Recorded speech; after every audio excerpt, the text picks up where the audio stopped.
Wow.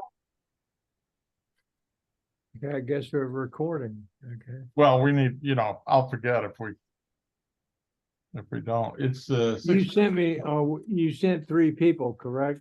That's Okay. correct. And they came from CJ or just what?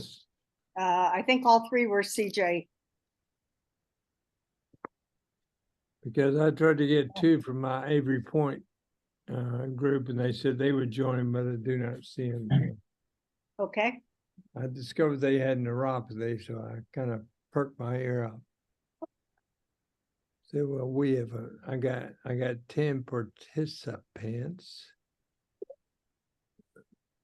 I forgot to do a list, the RSVP. We had quite a few who RSVP this time, so I expect a Well, that's fairly good. significant attendance. As we got more than 4, we're in good shape. Yeah. Yeah. Or else we'll have a staff meeting. You ready to?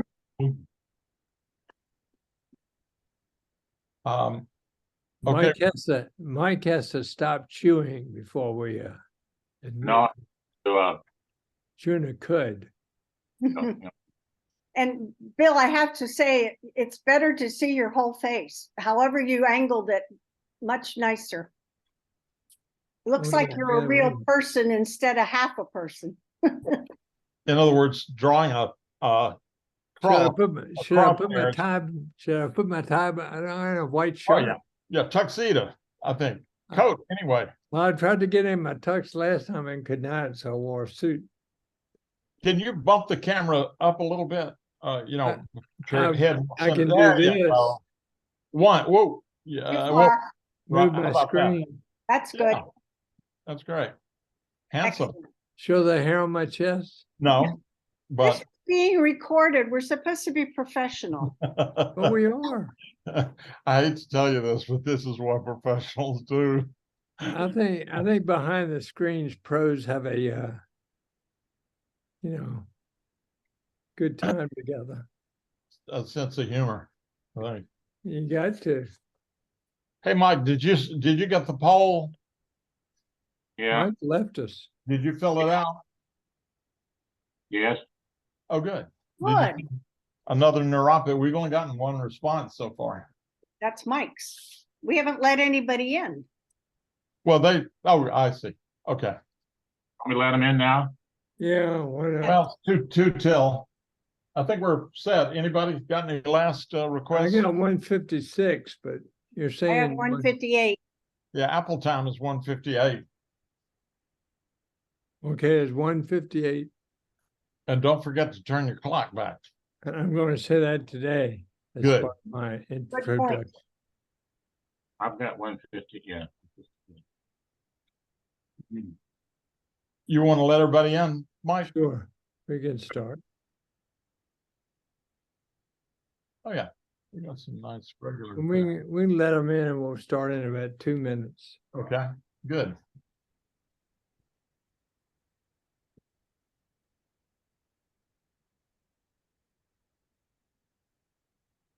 Is Rebecca coming on or is she?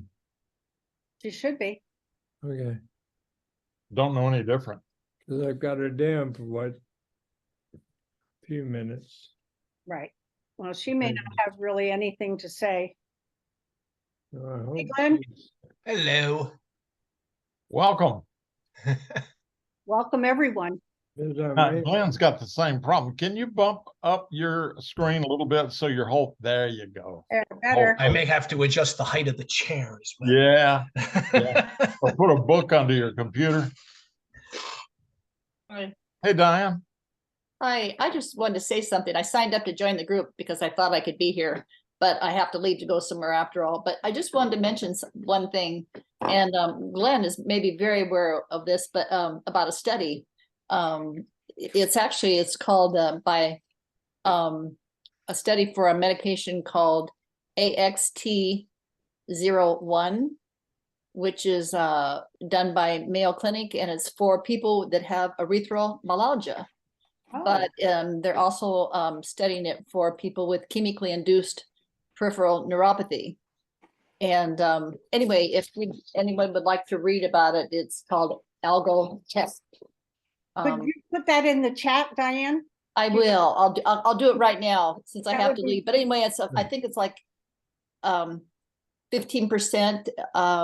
amitriptyline topical, which is more than what people typically get, and they're I guess they're kind of starting to do it because of the people who have erythromelalgia can have so much pain.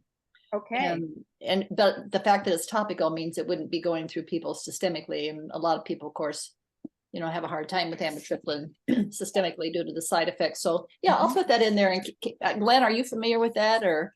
Yeah, in fact, there was an article that came through. I thought I'm you not would be. sure I remember the source. Maybe I'll go PK? find it though. Yeah, maybe That's just PK this sent it week. out, so that's how I originally heard it, so. thank you. But yeah, Donna. okay, I'll just put in the chat in case anybody wants to read it, Right. and then I'll have to take off, so Thank Okay. you. have a Thank good, you, I wish Diane. I could join you. Appreciate it. reference. Good to Thank see you. you. Bye-bye.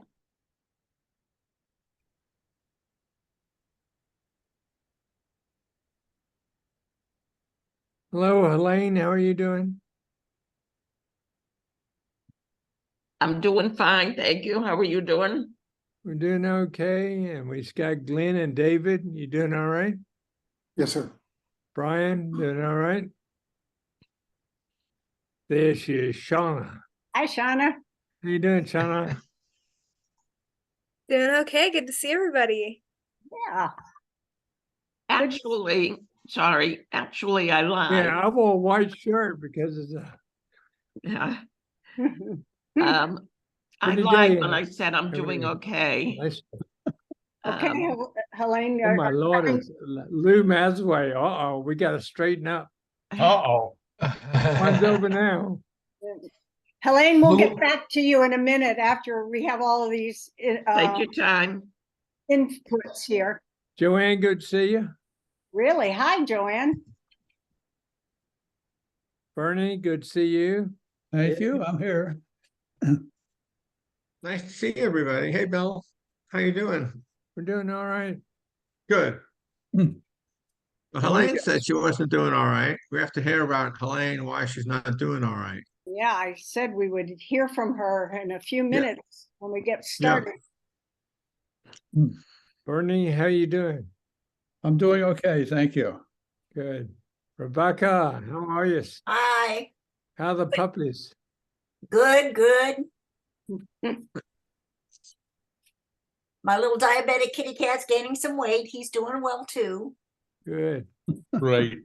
Well, tell him I just got my A1C back and I'm doing okay too. Oh, yay. In case you don't know it, Rebecca is very involved with both cat and dog rescue. So if you have that interest, you might share that with her at some point. That's great. Peter, how you doing, sir? Good to see you. Effie, how are you? Uh-oh, she's on mute. You're on mute. I am getting a neurogram, an MR neurogram on Tuesday, because my doctor feels that I may have an. Pardon? I'm sorry, someone is not muted and we're hearing their background. Oh, If everybody would check, please, that they're muted so we don't hear the, go ahead, about the neurogram. yes. It's to check to see if I have a, what's it called? It's, oh, I've had them before. No, I have neuropathy. It's, All right, well, I'm gonna go ahead Anyway. and start and we'll come back to you and Yeah. sounds like so-and-so, sounds like we'll get it for you. Neuroma, thank you. Your room, okay. Across my back, so we will see. Okay, well, I'm going ahead and start, and I welcome everyone to the monthly neuropathy meeting. I hope everybody's enjoying the either fall, winter, or spring weather, whatever you're having. Richmond, we're having all three at one time. I I'm Bill Porter, and I want to remind everybody that daylight savings time ends tomorrow. So remember to fall back. And Judd, I guess you turned on the recording, correct?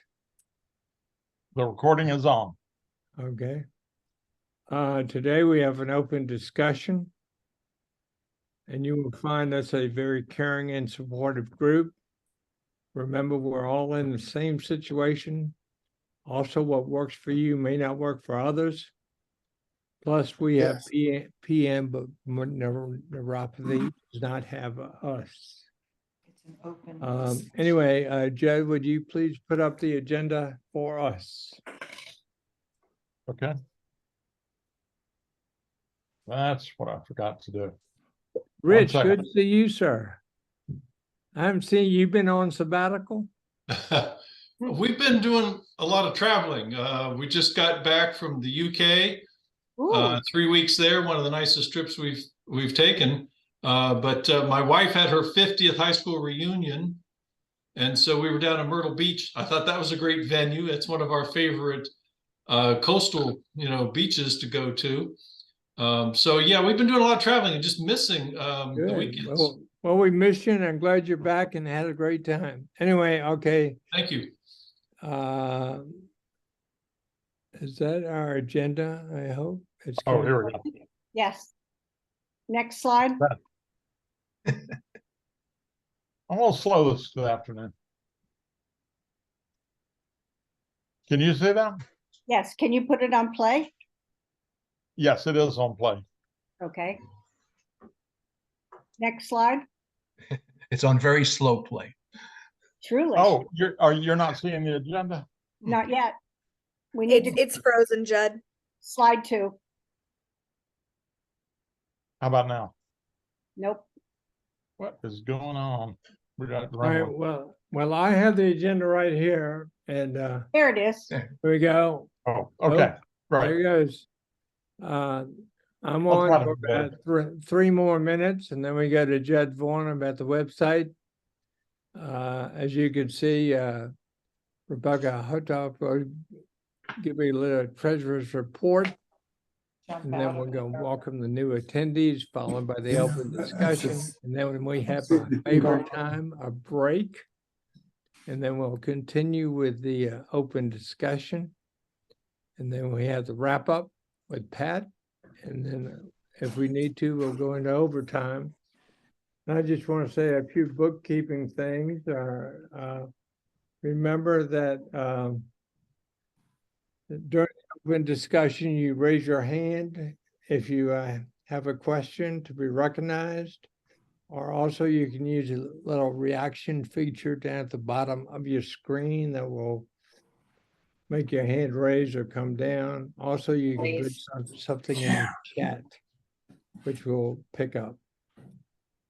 And don't forget to unmute yourself when you plan to speak, and please mute yourself if you're moving about the room so that background chatter won't occur. Anyway, with that, again, remember DST starts tomorrow, but I'm going to turn it over to Judd, who's going to talk about the website. So, Mr. Vaughn, please go ahead. Do we Judd, set our clocks back or? Go Judd, ahead. excuse me, can I say one thing before you start the website? Oh, that's right. I'm sorry, Pat. You have 2 minutes. That's Okay, it. it won't take 2 minutes. You might be wondering why each month we go over the website features or a specific part of the website. We're trying to get people to understand that the website is really an adjunct to these meetings. Often there is a discussion about something, you don't have time to write down the information or in the chat, or you don't know how to save the chat. The chat is posted on the website along with incredibly important and I think valuable articles that we either have written or found or identified as pertinent to the larger PN community. And so we're working hard in between monthly meetings to keep this as relevant as possible. And For example, this month, we're going to show you an AI generated list of topics that are popular related to PN on the internet, and ask for your comments. And we want to emphasize that the website is interactive and involves all of us. It's only as good as the information that's posted. So in addition to this opportunity to share information, there is also the information capability to comment on the website. And Judd is going to show us a little bit more about various features that you might find helpful. And we keep focusing each month to remind you, use this valuable tool, please. Thank you, Judd. Great. I just wanted, Bill, do we fall back or we go spring forward with We daylight fall saving? back. Okay. So I lose an hour of sleep. No, Maybe. No, you pick up one. gain one. Okay. All This is right. the good time. It depends. Okay, Judd, go ahead. Okay, well, I'll take a few minutes and just talk about the website because it's got a lot of stuff on it. And Pat wants me to go slow, so I'm going to try to do that. This is our website. And when you get there, you'll notice this picture. Right now, that's our feature picture. And the way you navigate is pretty much like this. There's the top level menu. And then this tells you what is the network, and then what is neuropathy. And then here's a testimonial from one of us. And then the next meeting will be today, but the next one after that will be next month, December. We go on down to what we call the footnotes blog. This is a place where we put little short stories that are timely, and they're either helpful about, let's say, lifestyle or new research, or here's a do-it-yourself cover to prevent foot pressure that Glenn told us about last month. Nutrition, travel, downsizing. I mean, we're trying to cover a lot of different fronts, but this is where these kinds of articles will appear. I would call them blogs. They're very short.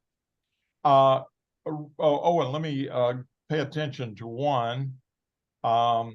We posted this. I'm going to this article now. This is called Popular PN Topics.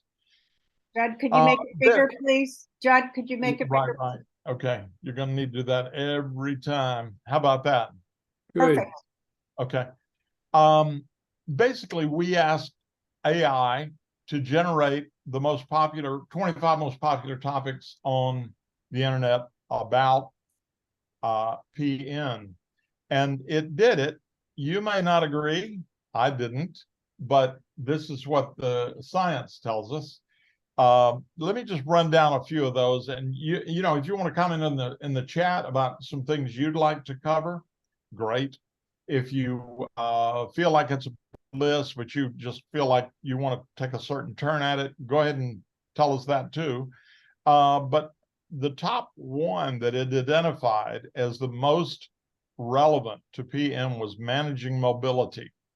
And then the third one is coping with decline. That I relate both of those to, lifestyle and getting control of things. Then there's health outlook, which is a broad topic, understanding and forecasting the progression of PN. A lot of people are worried about that.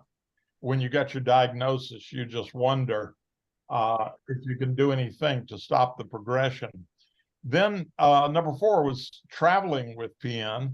And we've talked a lot about that, including some guests we've had on, some of our members and some other people.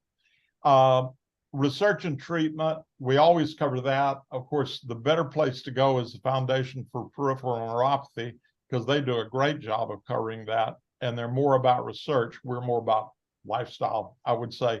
But anyway, we need to be pointing to those different sources, and that includes, Mayo Clinic, Johns Hopkins, and so on.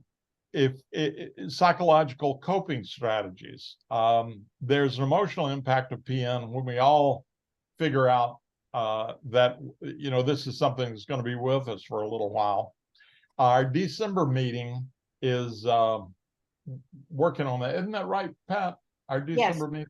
Joanne will probably have a sentence or two, but December 2nd, our December meeting is talking, as I will be talking with a mental health specialist, that whole issue of loss and grief, both of your lifestyle changes that you've been forced to make, just how to manage, especially in the time like the holidays when you might be thinking back and regretting or whatever, how you can approach it more positively. And Joanne can add to that a little bit later. And the next one is Education for Support Network. We always say, you know, your neurologist sometimes says, here's your diagnosis, here's some gabapentin, and we'll see you next year. You know, and we don't like that. We feel like part of our mission here is education and information to our families and our friends, as well as to the medical community. They need to be smarter on peripheral neuropathy. And if you stick around here a little while, you may just be smarter than your, you know, your specialists that you see twice a year. Types of neuropathy, on our website, we have a special section for that. Types and causes of neuropathy and understanding the difference. In this case, this says the difference between small and large fiber neuropathy. We go into a lot more nuance than that because we all know it's a confusing morass of diseases and conditions that we need to be smarter about. Assistive devices, everything from walking with a cane or a staff to braces, wheelchairs, robotics, and we've done programs on that. So, okay, good, we got that covered. Exercise programs that'll keep us moving, very important, because rest is rust, isn't it, Bill? Yes, it is, sir. Advocacy and lobbying. That's a fourth pillar in the in our mission to try to get the word out. That could be to our family and friends first and foremost, but also to our legislators to try to increase funding as we go. Support group improvement, that's just about us. We need to always be more effective and serving the community. And then technological aids. Generally, we think of driving technological aids. You know, driving hand controls would be one good example, but there's other technology for PN patients that we talk about from time to time. Gym usage, obviously, if you can't do it at home, you know, it may just pay to get a gym membership.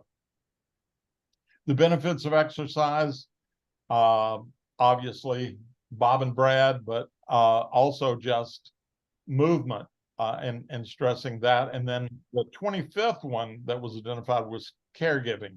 That means people around us that are helping us. And that can be anything from driving to making sure our meds are good and all sorts of ways that our loved ones are caring for us, plus paid assistance. Now, maybe you didn't think everything was covered here. Of course, it's only 25 topics or so, but if you have some other things you'd like to see covered or you don't think we're covering the waterfront, then this page has on it a little comment section. And I made the first comment. I said, as far as I was concerned, the things that were left off here and should be stressed more is nutrition, exercise, and foot maintenance, including proper footwear. That's just my idea. And so let's see, let me get that back. So you make your own, you know, comment here, and then we'll take those and we'll feed them into mix and for future meetings, for website articles, for videos on YouTube and so on. Okay, so that's that area that I just talked about was the footnotes, but it has to do with resources. This is the resources section of the website. It has to do with types of neuropathy, and you can click on any of these. Causes of neuropathy, and again, tell us if we're not covering your particular diagnosis. Advice from the community, which I'll talk about in a minute. Those are resources that I have, and one of the things that we're not covering is the medical database that's on our website. You can contribute if you have a particular neurologist or podiatrist or pharmacist that you'd like to let us know about. You can go to the resources guide, which is a database, and just fill that in, and it might help someone else with their care. Let's go back home and let me show you one other thing. I'm just going to show you it's called sharing experiences. I'm using the search engine to show you how you might be able to use that. John, it's actually shared experiences. Shared, okay. And I didn't even type in the whole word experience. That's not a common word, so I'm going to see if the search engine will find it, and there it is. Let me just go to that page and I'll enlarge that. Could you please make it bigger, Judd? Thank you. Yeah, how about that? Okay, so this is a page we started. Everything we do is in draft. This is a draft. It's called Shared Experiences because what we've done is kind of taken quotes and things from mail messages, from text entries to articles and videos and things like that from our members and just categorize them a little bit. This is a page that we'll be building forever. And we divided it up into these sections: health team and research, lifestyle, pain, exercise, supplements, mobility, footwear, and disability benefits.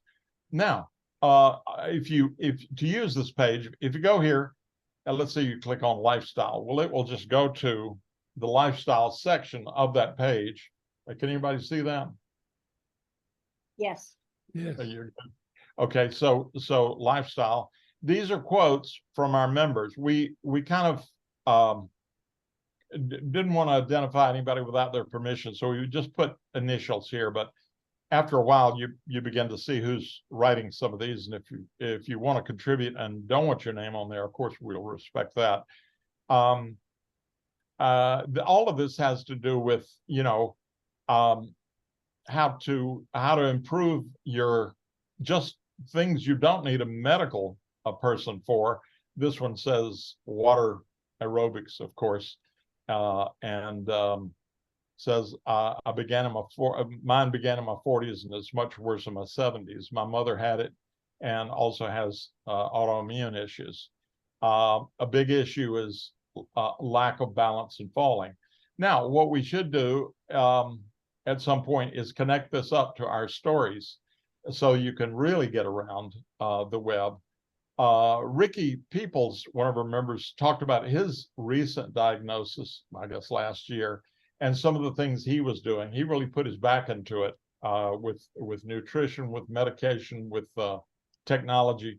And he's got an article on the website, which you can click to right here. And you can see, we just go down the page, there it is. I'm not going to read the page. I'm just going to show you a couple of things. All right, let's go back to home. Let's see if there's anything on this page we haven't covered. If you want to spread the word, you can download our brochure, which is right here. It's a 2-pager PDF.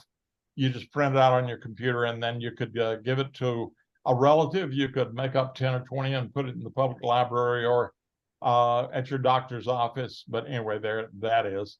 And this is called a tag cloud. This is words that are used in our stories. The bigger the word, the more the story is used in articles. So you can click on this. For example, you should be able to click on lifestyle, and you can pretty much tell, get a list of all the articles we've included on lifestyle type issues.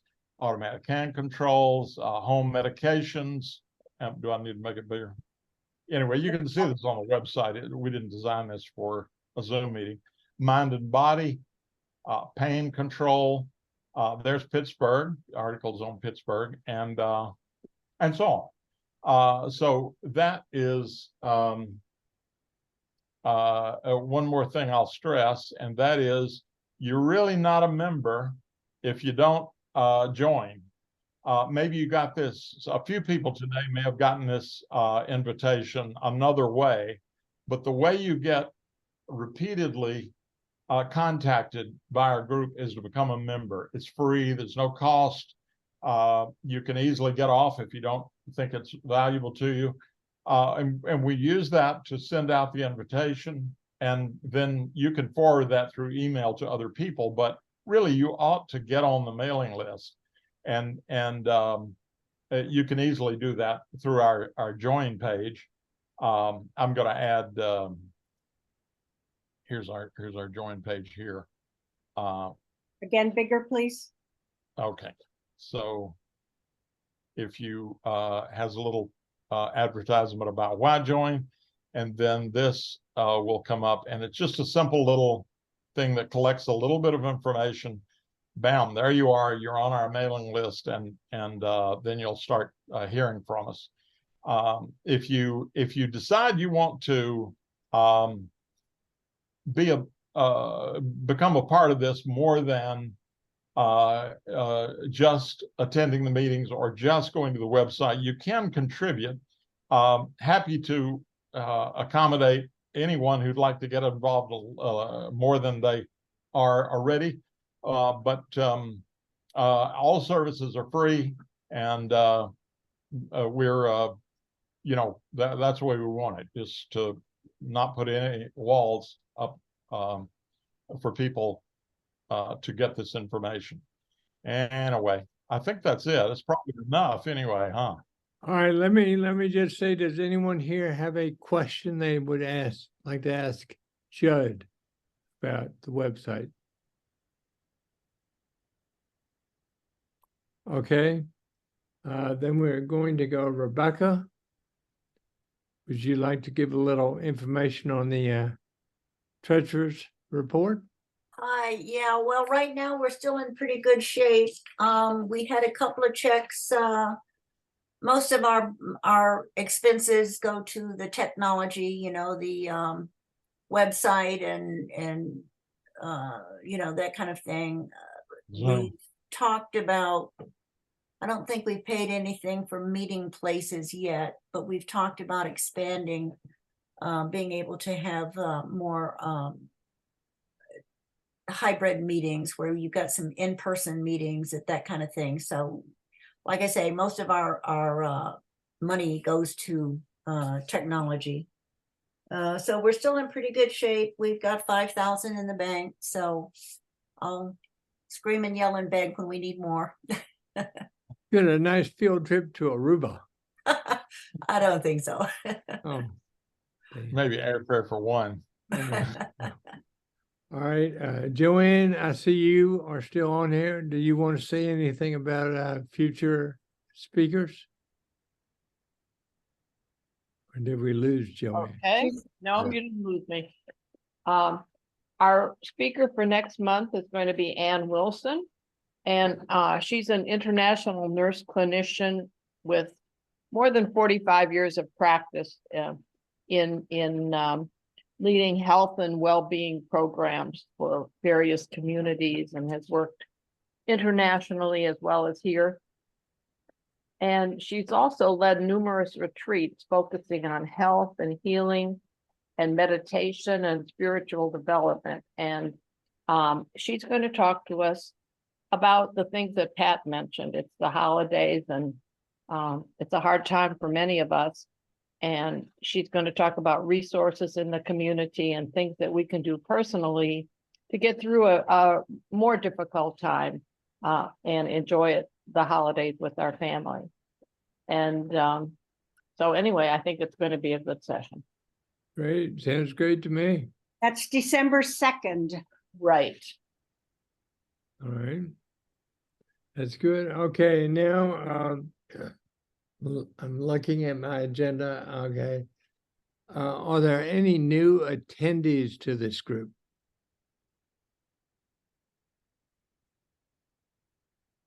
Okay.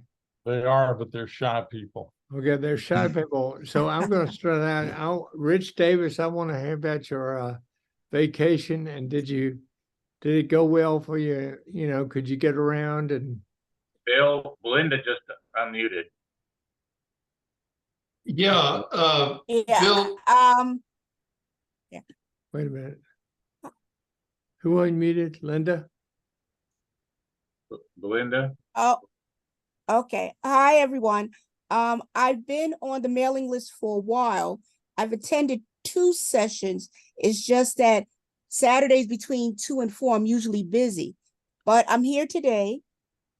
And I think the one that I attended before was when you went to a store in another state and they was showing all the mobility aids that they had. I was on that one, and I was on another one.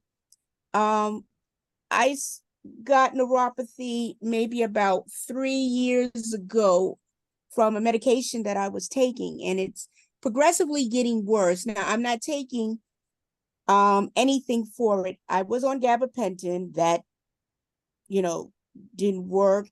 And the doctor gave me another medication. I can't think of the name right now. I haven't taken it yet, but I know it's usually given to people who have seizures. I think it starts with a D. I haven't taken it yet, but what I'm doing is basically I'm just grinning and bearing it, right now. So I'm looking forward to hear about, some home remedies or techniques that people have that, I might be able to use. Now, I got my neuropathy from medications from multiple myeloma. I have multiple myeloma. So that's where my neuropathy stemmed from. So that's what I wanted to say. So hopefully I'll be on more often. Okay, and I didn't see you. Belinda, what was your name? Belinda. Yes. Belinda, where are you located? I'm in the Bronx in New York. Okay.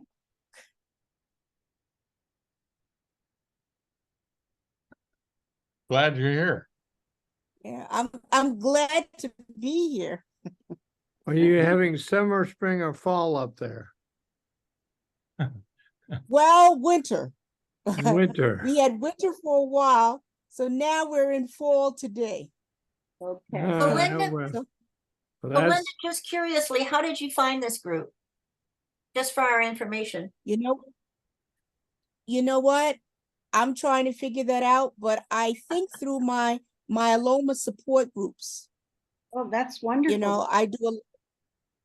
I do a lot of research on myeloma. I go to a lot of different groups, and I try to get information anywhere I can. So I believe that's where I may have gotten it from. All right, Belinda, well, have you heard? I'm sorry, Belinda, have you heard about the Tampa group in Florida that is run by a woman who is a oncology nurse, and she of course invites anyone who has peripheral neuropathy, but they do seem to have a bit of more of a focus on chemo induced. Are you aware of that group? No, I'm not, but I have my pen and paper ready to take information. If you I will want to put it in the chat. I will put it in the chat for you and anyone else who's interested. Thank you so much. I appreciate it. Sure. Well, stay on with us and you'll find out some more information, I guarantee you. Now, I see a Okay, I will. Go ahead. I'm sorry. Okay, I will. Thank you so much. Okay. Now, on my screen, yet I see a short survey. Do I read that or? Oh, I'm sorry.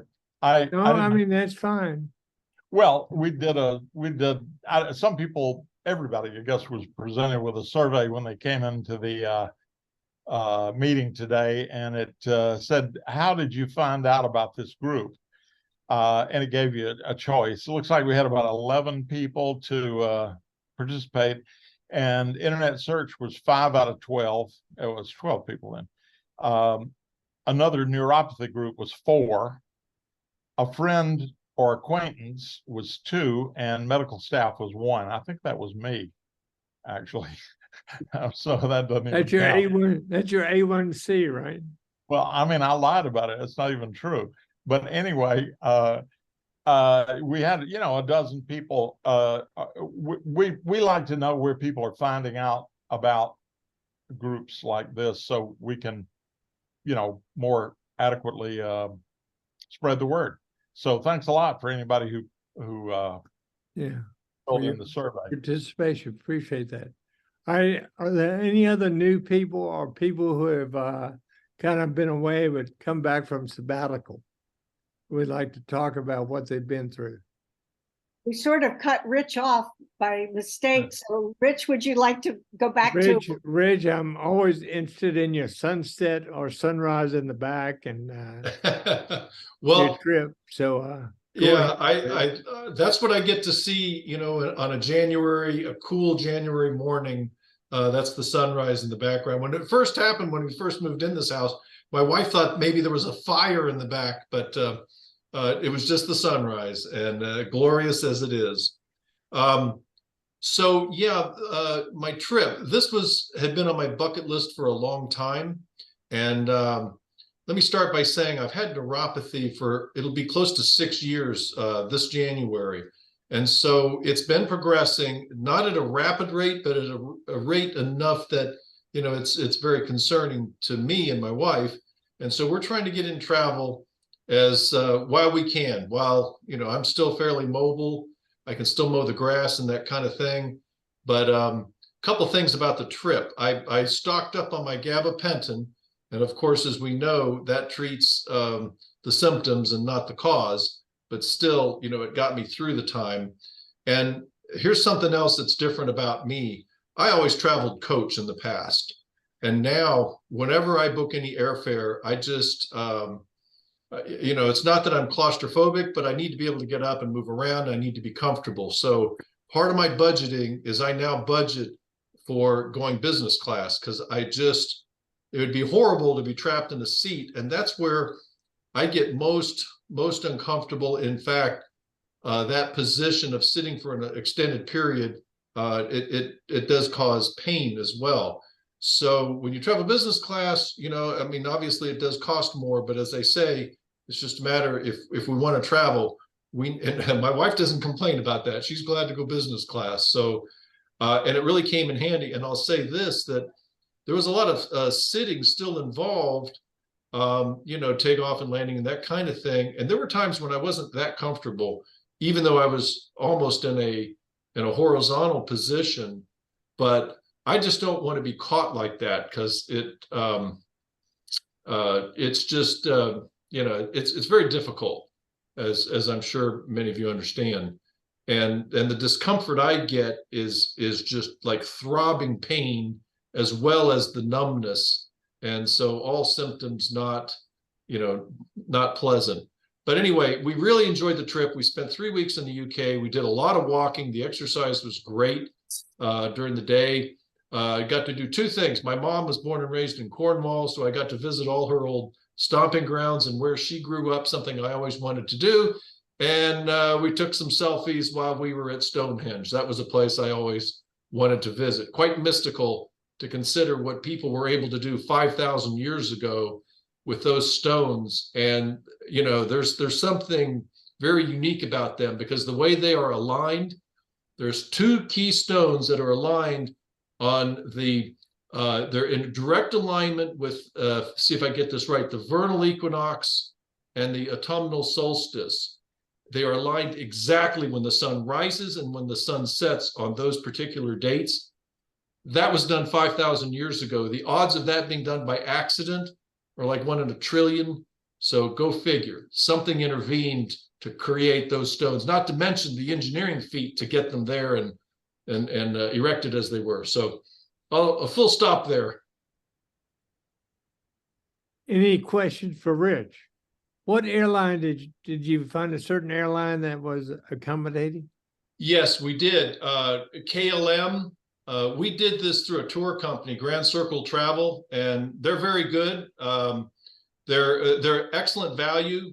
They are really very accommodating. A lot of folks, we were probably in the middle of the age group. My wife and I, 68 and 70. There were several that were, mid 60s, but several in their 70s. Some with mobility conditions. Again, this company I thought was quite accommodating.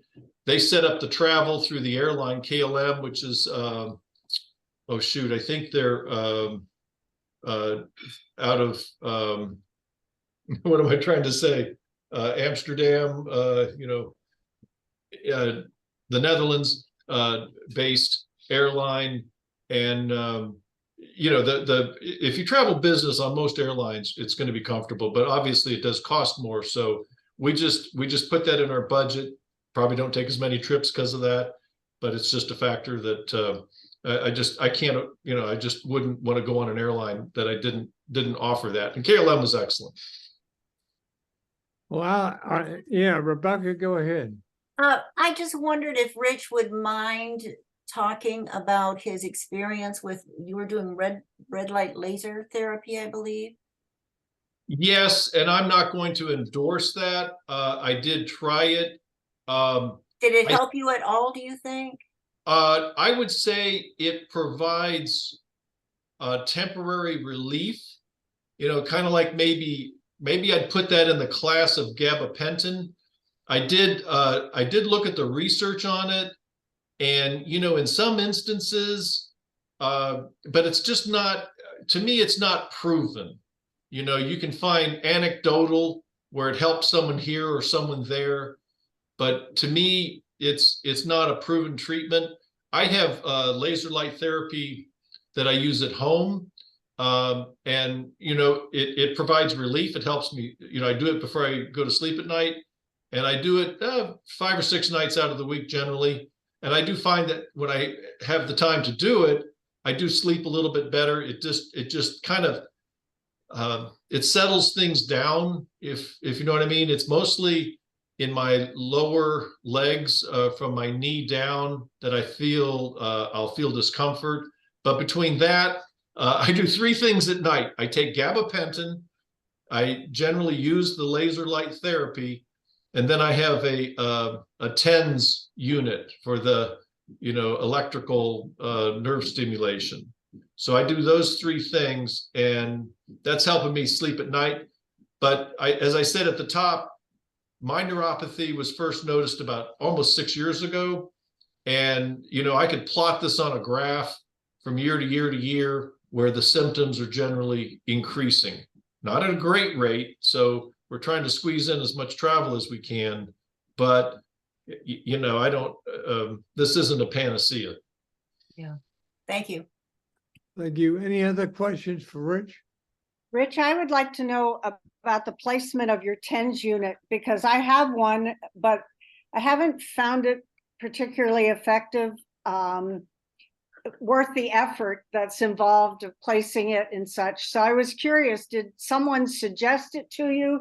A physical therapist? Did you find this on your own? A physical therapist. Mm-hmm. So I had been seeing one who was really quite experienced in sort of the, almost some of the tribal medicine practice had actually been to some camps over in Africa, almost like witch doctor-ish. But what she had seen and learned about some of the practices there, and so she was very, very interested in this topic and had done a lot of research. And when I gave her my life history, I had a back injury decades ago, back in the late 90s. And so it was my L3, L4 vertebrae. And so there was something called spondylolisthesis where it's grade 1, it's minor, but it was enough that it caused serious nerve damage to me at the time. And I recovered from it, I thought mostly, almost entirely. But she wondered if that area might be triggering some of the neuropathy I'm feeling. So what she recommended was I place the electrodes in that region. So I almost form about a 3 or 4 inch square. Actually, it's my wife who does this for me at night. And she'll place the electrodes, above and below that area on about a 3 or 4 inch square frame. So there'll be 4 electrodes on my back. Also, though, she recommended that because of the lower foot neuropathy, those symptoms appearing there, and I don't have any of it in my hands, thank God, I'll knock on wood, to this date. But she also recommended some placement of the electrodes. She drew me out a little diagram, and I have to admit, I haven't done that it's been probably a year, just because, it's just a lot of, I guess, if you're watching TV or something like that, that's a good time to do those things. You don't just sit there and do this. Maybe you read or what other hobby you might have that you can do. But it does take time. And so, again, the bottom line there was she also did recommend if I wanted to continue with other, with the feet, she gave me a placement for that. But I think, we've talked about physical therapists in the past, and I think there are some who know, a lot about this. And there are others who know practically nothing. I agree. So you want to find someone who's familiar with this topic to get the best advice. Thank you. Thank you, Rich. We've got a few, about 15 minutes before we break, and I just wanted to go back to, is there anyone else who has been on sabbatical for a while who wants to speak up? Bernie has his hand up. Bernie, is your hand up or are you scratching your nose? My hand is up. I didn't know that you could buy a TENS unit for home consumption. Apparently you can. Oh, yeah. And at what cost, and do they need a prescription or something or not? I think you can get them on the internet, Amazon. I remember looking one time, but go ahead. I'm sorry, Pat. No, that's okay. I'll just tell my experience. They told me that if I wanted to get reimbursed, I needed it as a prescription, and that worked for me. And I can't remember what I paid for it. And I've just recently bought new electrode stickers, whatever they're called. So I'm getting ready to try it again, though I did not find it particularly helpful in the past, but I'm going to try it. My ankle is really bothering me as a new kind of bother. So I'm going to try it there. Mm-hmm. Okay, thank you, Pat. Lou, you have your hand up. Yeah, thanks, Bill. Yeah, it's good to see the group again. Well, I just wanted to back at the foundation. I've been, busy with the FPN activities, and we've been spending, just so the group know, a lot of time trying to cultivate more interest at NIH. We've got in focusing on neuropathy, and it's a struggle because, NIH, the neuromuscular division has like 10 different arms, one focuses on pain, one focuses on diabetic. There's really no one that looks at neuropathy. So, but different divisions touch on neuropathy and have different grants they make that could be helpful. So what we're trying to do is, and we've got some language in this, we don't know, who knows what's going on in Congress, but one of the reports that urges the NIH to set up, just to put it in layman's terms, because that's the best way to express, sort of a coordinated approach to neuropathy research, so that there might be, the different divisions would consult with each other and try to develop, focus on areas that might be beneficial to the neuropathy community as a whole. So it's a struggle because the folks there are very, they're busy and they all have their own different bureaucratic, um, you know, schemes that they need to deal with. But the guy that heads up is really nice. His name is Walter Borichet. You've probably seen him around some of these. He was on TV a couple of times when they were talking about things like long COVID.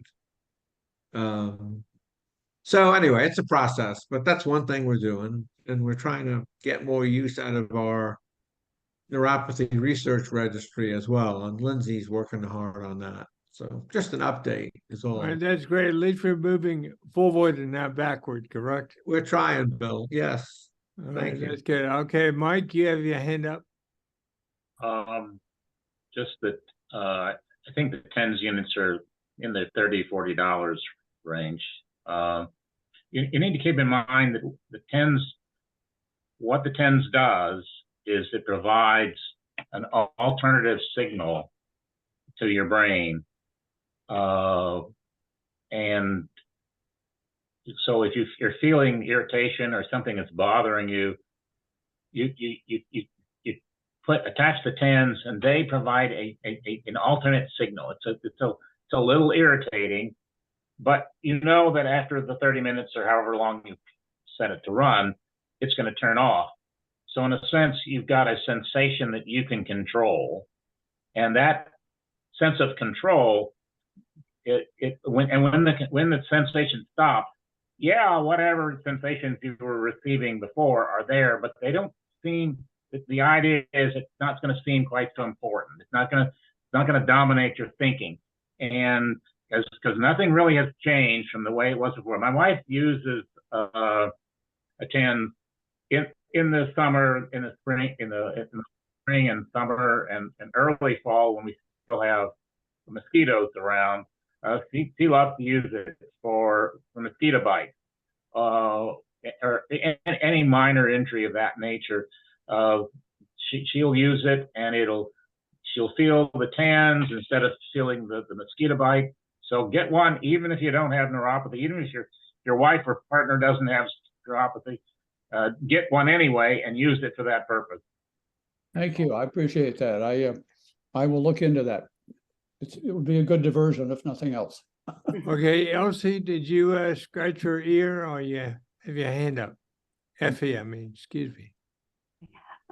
Has anyone talked to their pain medicine doctor about an implant?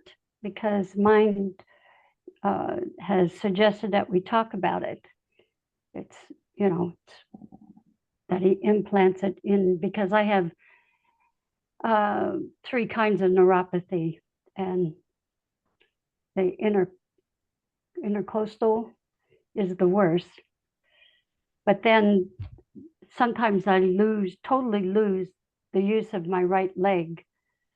And when that's happened, I've also lost the use of my bladder and my colon system. So I've been in the hospital twice for that. Has that happened to anyone else? And do they have any ideas other than what? Yeah. Effie, are you talking about a spinal cord stimulator? What? Yeah, I don't really know that much about it, so I wondered if anyone else had had any experience with it. Well, I will tell you that personally, I've had there are three different firms that make them, and every doctor recommends a certain.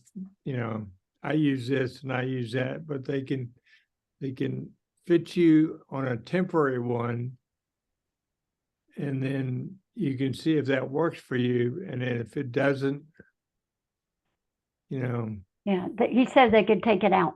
They could take it out. So Yeah. I went as far as having a temporary one, and it didn't work for me. So that's my experience. So it's not they don't just stick it in there and you're stuck. It's anyway. That's from me. Mike, hand up. Well, I think the principle behind a spinal cord stimulator, which certainly doesn't have universal approval, but it's anecdotally, it does work for some people. The principle behind it is it's an alternative set of signals that are to some degree safe. You can turn it off, and it's the same principle as the TENS. You provide an alternative signal, and that you can have some control over, and it takes your mind away from other signals that seem threatening. In principle, it's the same concept of why it might work for some people. It takes your brain to stop focusing on these neuropathy symptoms, which are not of any great danger. Anything you feel from your legs or your toes or something, there's no, it's not like a lion is chasing you. There's no immediate danger. The real danger of focusing on that pain is that you're not enjoying the rest of your life, and the rest of your life has value, and you want to try to move. That sleep especially is really important, and so you really not need to. Yeah, the spinal cord stimulator might be valuable for you, just as the TENS might, or lots of other, or certain medications might. Important point is to get on with your life. Effie, Yes. did that answer or give you a partial answer to you? Would anyone else I like don't know. before we break, we got 5 minutes. Would anyone else like to comment on the spinal stimulator for Effie? Shanna? Jenna.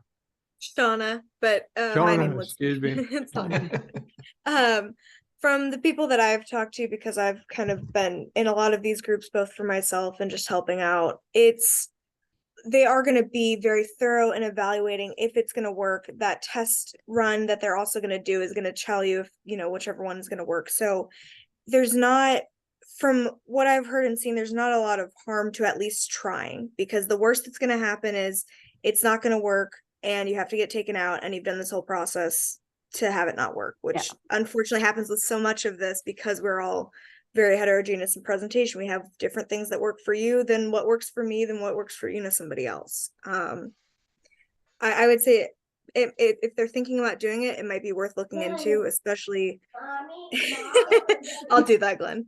Glenn's reminding me to put my fake W in my name to help people remember how to pronounce it.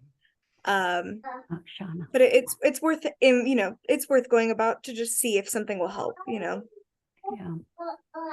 Donna, I'd like to know if in your talking with other groups. We have some background noise. Hey, Peter, Coral, you accidentally unmuted. That's Peter's grandkids. Peter. Okay, he's got it. Donna, I'd like to ask, in your experience talking with other people about spinal cord, their experiences, I've read that often there is some improvement in the test, but then they do the implant and 6 months later, it's sort of like dissipated. The improvement hasn't been consistent, and they are saying, oh my, I went through all this and it really didn't play out. From the majority of the people who I've talked to who have had that reaction, a lot of them, it ended up being a switching of the settings and a recalibration that often fixed it. Okay. And Glenn's nodding along, so it sounds like he's got some similar experience with that from what he's heard. But for most people, a lot of what I've seen is, it's just a recalibrating of getting the system right to you and where you're at either then, because maybe you have nerve regrowth or, some other funky things. Maybe you're used to that setting. It could be a bunch of different things. I see. There are people who, yes, that doesn't work, that it, after, 6 months, a year, 2 years, it does stop working. But from the majority of the ones I've met, if it works in the test, it works for them. And if it doesn't, it doesn't, for the majority, not everyone. I'm glad to hear that. I didn't even think about recalibration. The other thing too that you're reminding me is they do a massive portion of psychological testing as well. So that will also probably help in figuring out if it's indicative that the stimulator would help. There also are a variety of types of stimulators too, Effie. There's spinal cord, there's ganglion root. It just depends on what kind they want to go with too. Well, I have to All say, right. I've had, I've got 3 o'clock Oh, right okay. now, and we're going to take a break for about 5 minutes, be back at 3:05, and we will continue the discussion. And Helene, I see you had your hand up, so I'll call on you, but we'll take a little break, stretch, have a cocktail, And Effie use the will, use the Effie, restroom. we'll whatever. get back with you first, Effie, so you can finish your thought there Yeah, in response to That's Shauna. fine. okay, thank you. We'll come back for Effie. All right, take a break, stretch. Rest is rust. I don't know. Ron? Taking a break? Taking a break?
I think we should hire Peter to bring his grandchildren to every meeting.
Okay.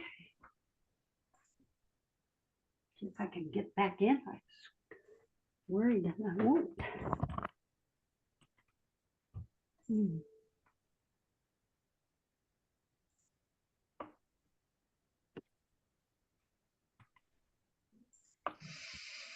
Okay.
Okay, I've got 3:05. We're gonna start back, and I was curious how many went away and had a piece of Halloween candy.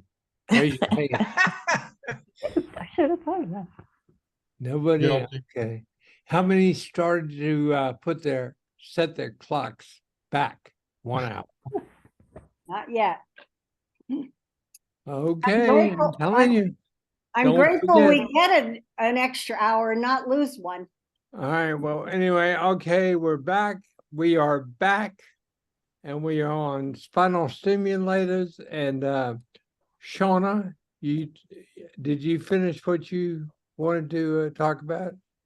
Yep, on Effie, to either Effie or Helene, whichever. Effie, oh, Helene, you had your hand up. Okay, I think Effie was in the middle of something and then I'll go. okay, Effie, you're in charge. Thank you. Well, the reason that was asking about that is because, first of all, if I have this neuroma, there will be, I'll have to have it taken out. And I was hoping that perhaps that would help, If I could get rid of half of my pain, I would be happy. If you have, I don't know if anyone else besides me has all three types of neuropathy, but you don't have any place in your body that isn't affected. Even around your lips, you have numbness. And through your rib area, especially after they took out the rib and a half, I thought that it would be better, but it's worse. So that's why he thinks there may be an neuroma there. It's just that I've had 40 operations in my life, and I'm not, I was just wondering if they put a stimulator in and then have to take it out if it doesn't work. Is it worth it?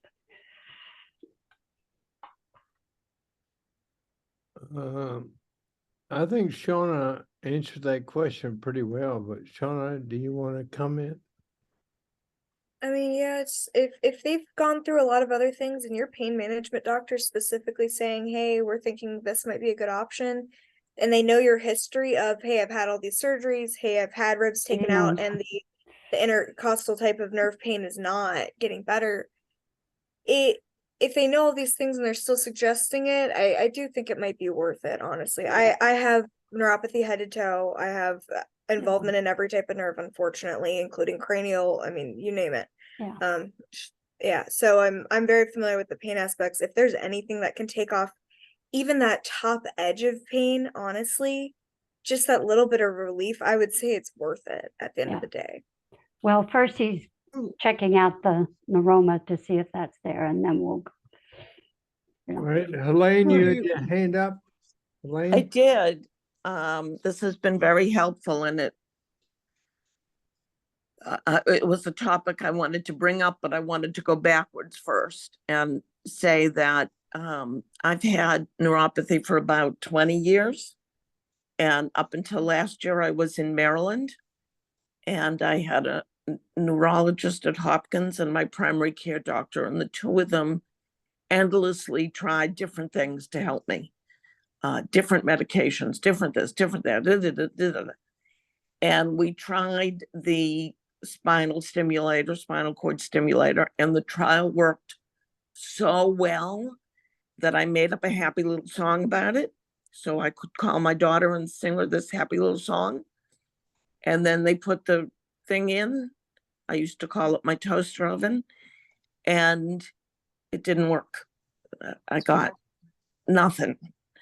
And after 6 months, I said, take the damn thing out. I don't need to walk around with a toaster oven in my back, for no reason.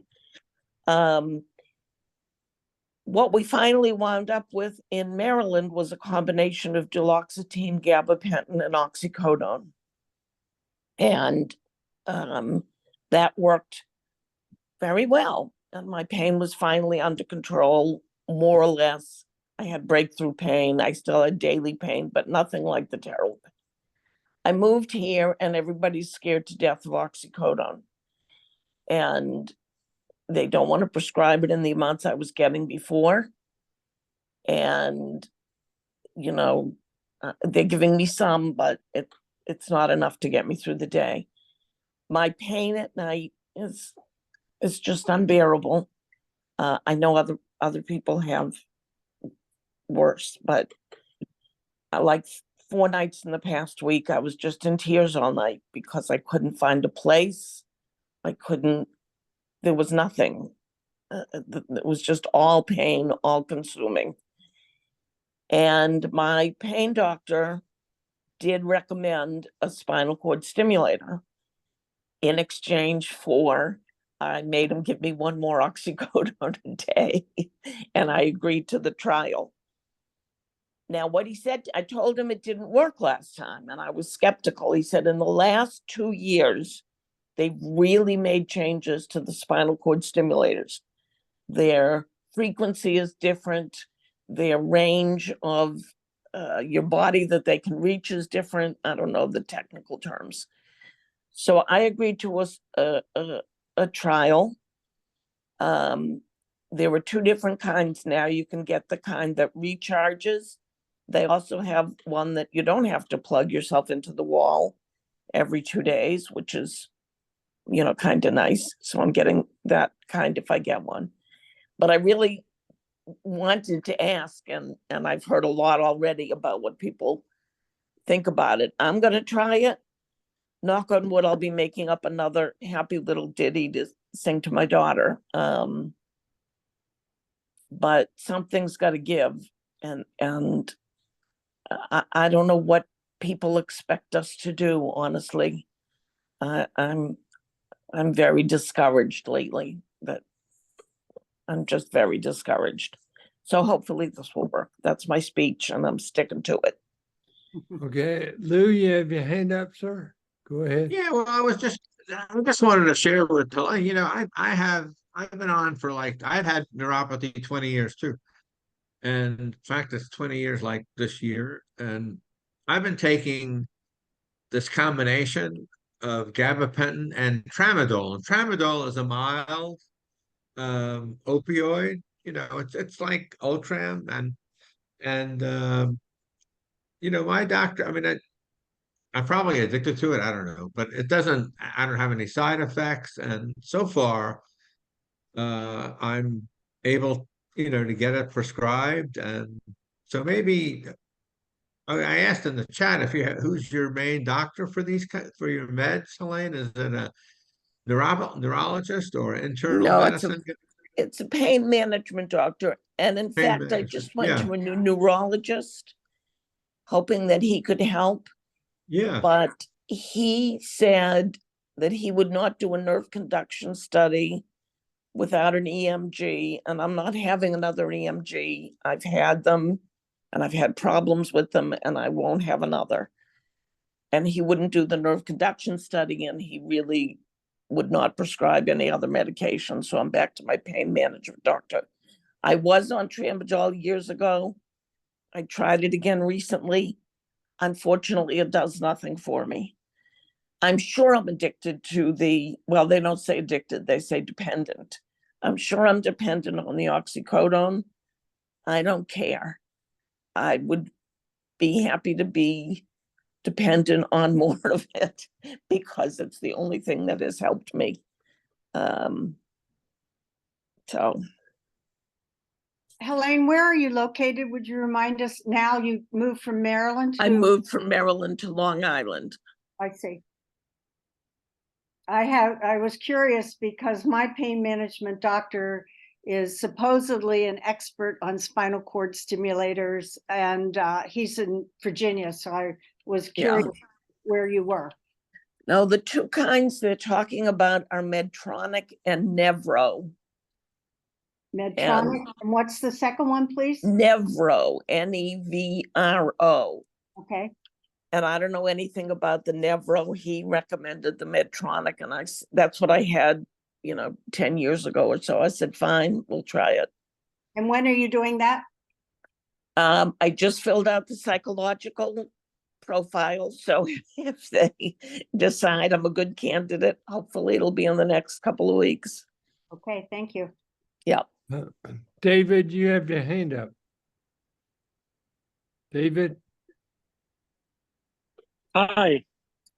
Yes, I'm in Rockville, Maryland, and Effie mentioned bladder and bowel control issues, and that's something I could relate to. So that's just my short comment. It's not a electrical stimulation comment. But it's the first time I'd considered that peripheral neuropathy might have something to do with my problems of not making it home in time.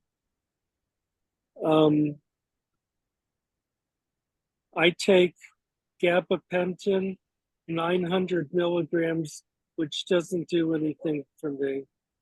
And I take duloxetine, which I like, both as an antidepressant, and I think it helps with my neuropathy, which I experience as bees stinging my toes when I'm trying to go to sleep. And a prickly sensation in my fingers.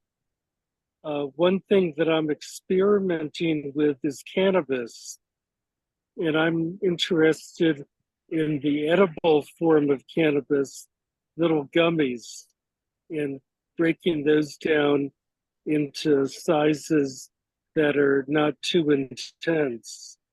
And I also bought some psilocybin, and I'm going to experiment with whether that does anything for me as well. But I'd be curious whether anybody else has even considered cannabis as a treatment for their condition. I can answer that. Well, okay, Shauna, go ahead. As far as cannabis, I have tried that depending on the strain and so on, but it only gives me about a 20-minute relief. And so I've just kind of stopped that because I feel good for 20 minutes and then I'm back to pain and trouble. So anyway, that's my story. I actually had a comment that goes to what Helene was saying, but it ties in perfectly to what you're talking about, David. So I have what's now considered intractable pain. There's pretty much nothing works on me, and I genuinely mean that. Fentanyl does not work on me in an ER setting. So it's all pain meds. There is a difference between dependence and addiction, which is very nuanced and very difficult, and I don't have will take too long to explain. For me, I use DBT and CBT as like the therapies, so dialectical behavioral therapy and cognitive behavioral therapy. That helps me, but the other thing I do use is cannabis. I personally use I use a mix of, and I'm not suggesting you should use inhaled. I want to clarify, that's just, I'm at the point where I need to for what I'm doing, but I do use a mix of edible and inhaled forms. There are a variety of different things with cannabis. It's not just strains, it's also going to be your terpenes. It's going to be, do you do better with just CBD or do you do better with THC and CBD? At what point are you still able to be a productive member of society and not, overwhelmed by the amount of use? So like there's things as small as, 2 milligram mints that exist. It just depends on what you're kind of looking to do. For me, the typical range that I've found for me, which is pretty average, is about 4 hours for an edible, but I'm also using high dose. I am using very high dose THC and CBD for me. And then if I need more immediate relief in the meantime, I will take a couple of inhaled cannabis forms. I usually use what's called a cartridge or like a disposable. But yeah, if you want any more information on how cannabis works and how to do that safely, if anybody does, I'm always more than happy to answer any questions about that. The psilocybin, I am interested into how that goes, because from what I've heard and from what I've kind of delved into, because those communities are very similar, psilocybin is going to be more of a psychological relief type experience and might help with pain. whereas cannabis would be more helpful with the pain, from what I've heard and experienced from other people. Thank you, Shauna. David, did that help you or any other questions? That was helpful. Thank you. All right. We had a program on marijuana use, and it's been, oh my goodness, how long ago? Rich Davis was the coordinator of it, of our panel, and we've talked in the executive team of re-upping that and trying to inform people on what is current. It is a little difficult because so many people are in different areas and there are different requirements and restrictions and such as that. For example, I was in Rhode Island and they were literally picking you up off the street and saying, come in, we have plenty to give. And I asked them very specifically about taking it back to Virginia on the airplane, and she said, absolutely do not do that, because then you're into the federal law and could be very problematic if you got caught with it. So I didn't purchase any and I didn't try any, and I'm still waiting for Virginia to get to the 21st century. But if anyone else has experiences they'd like to share, we'd be interested in hearing it. And we may be revisiting this, as I said, as a program in 24. Okay, Bernie, hands up. My concern, and we've talked about cannabis before, I know on this with you guys even. My concern is, am I then viable in the morning so I can go and do a volunteering or drive a car or whatever? Is it a short last and then it's gone, or am I going to have after effects in the morning if I use it at night?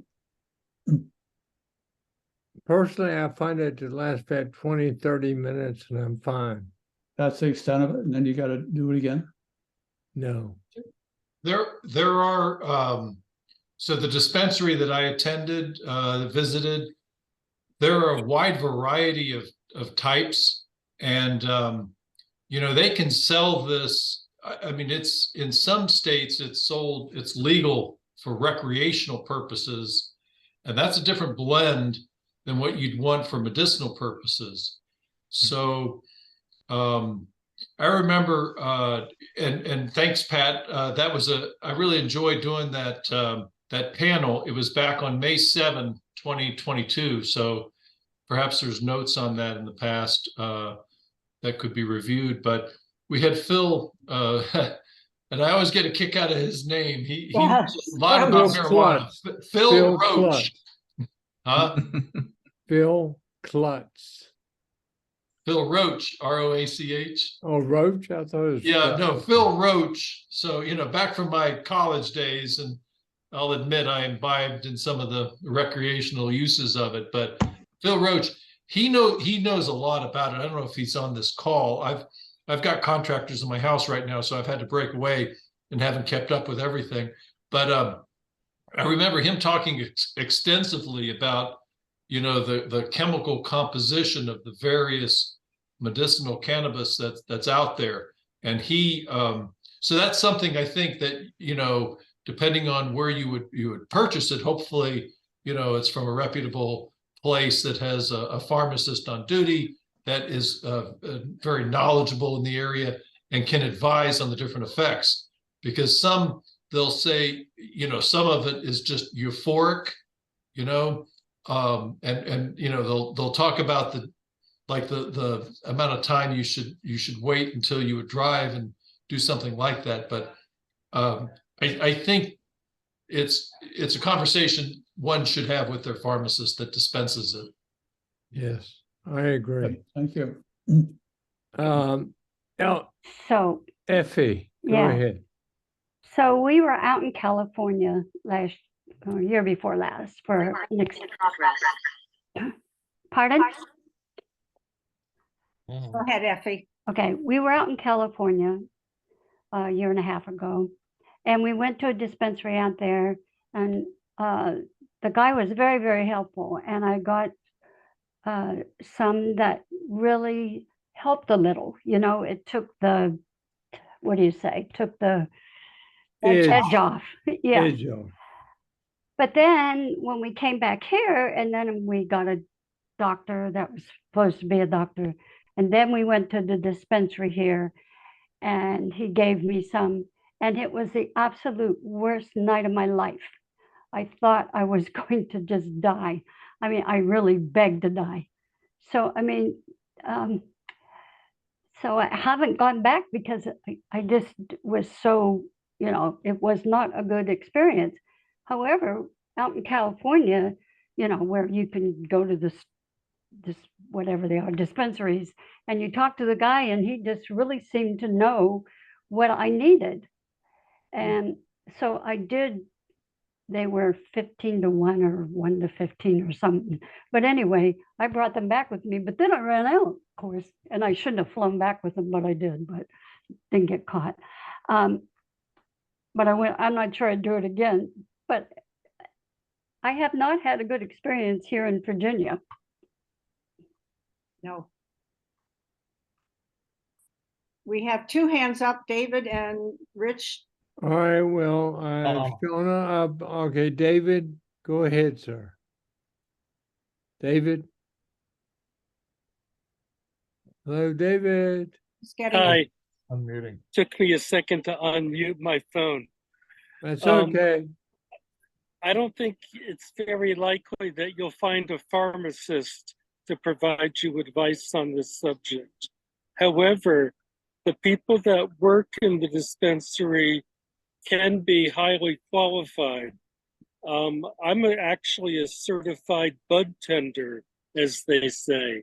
And I found that a lot of the people in Maryland are very helpful.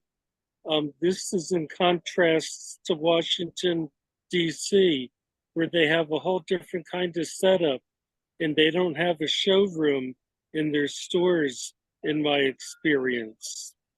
Also, the quality of product can vary by state. In Maryland, for example, they're very careful to make sure that pesticides are not used in growing the cannabis that results in whatever product type you use. So I wouldn't throw the baby out with the bathwater.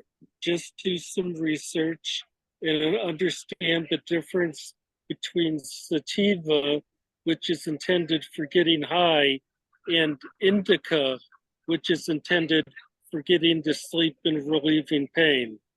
And then there's hybrids. Thank you. David, could you put that in the chat, that last comment about being careful about which type you're buying? Maybe I could. I can't do it on my phone right now. I got it, David. You're okay. Shauna found okay. it. Thank you. Okay, Shauna, hand up. Go ahead. So 2 things that I'm gonna answer them really quickly. Effie, it could be that you got a different strain. It could be even that you had an indica or a sativa both times, and that it was a different, smaller strain, that there's something else in it. It also could be that you got too high of a dose in the first place. That does sound like you got what's known as getting like the paranoid effects from having cannabis. So that is unfortunately a thing. If anybody does go into trying cannabis and has that happen, you can drink some more water. Take a warm shower is usually recommended. And if you have just CBD, no THC in it, that does also help bring down those effects. In regards to your question, Bernie, so yes, talking to someone at a dispensary, or in some cases, additionally, smoke shops can actually also know what they're talking about depending on where you're going. That's going to be who's going to be helpful in dosing you correctly. And unfortunately, it is a trial and error thing, as unfortunately Effie has fallen ill too. There is a chance, though, that the first couple times that you take it, you get different effects when you first take it. So I would say when you're first trying it out, there is a chance that it goes a lot longer. Some people have different metabolisms. It also depends on what forms you take, like a Rick Simpson oil or an RSO reacts differently than just a normal edible. So keeping in mind what you're taking, how much you're taking, what strain it is. In my case, the first few times that I had cannabis, it took 4 or 5 hours to kick in. But then it lasted quite a while, a lot longer than now it does for me. So now that I'm at a correct dose for me, it's usually about 4 hours, but it's finding what your dose is, what your reactions are, and it is more specific to you.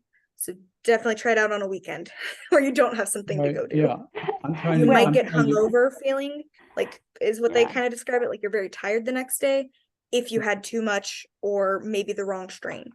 That's very good advice, because if I know I've got to do something the next day or be somewhere at 8 o'clock in the morning, I sure don't want to try it for the first time that Yeah. night. Yes. It's marijuana is legal in Missouri now, both medical and recreational, but I've just got to get up the courage to walk into one of these places and start a conversation with somebody. I don't know, however, how I would know whether I'm getting good advice, whether it's reputable, that type of thing. So I've got a lot of concerns about even going there, but I feel I should at some point.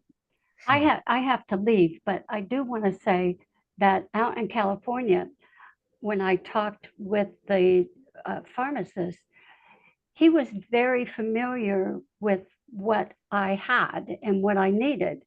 Whereas here, it was sort of like he was kind of, explained to him everything, but he was, I don't know, it just wasn't the same. And I had such a bad experience. I just, kind of like don't want to do it again.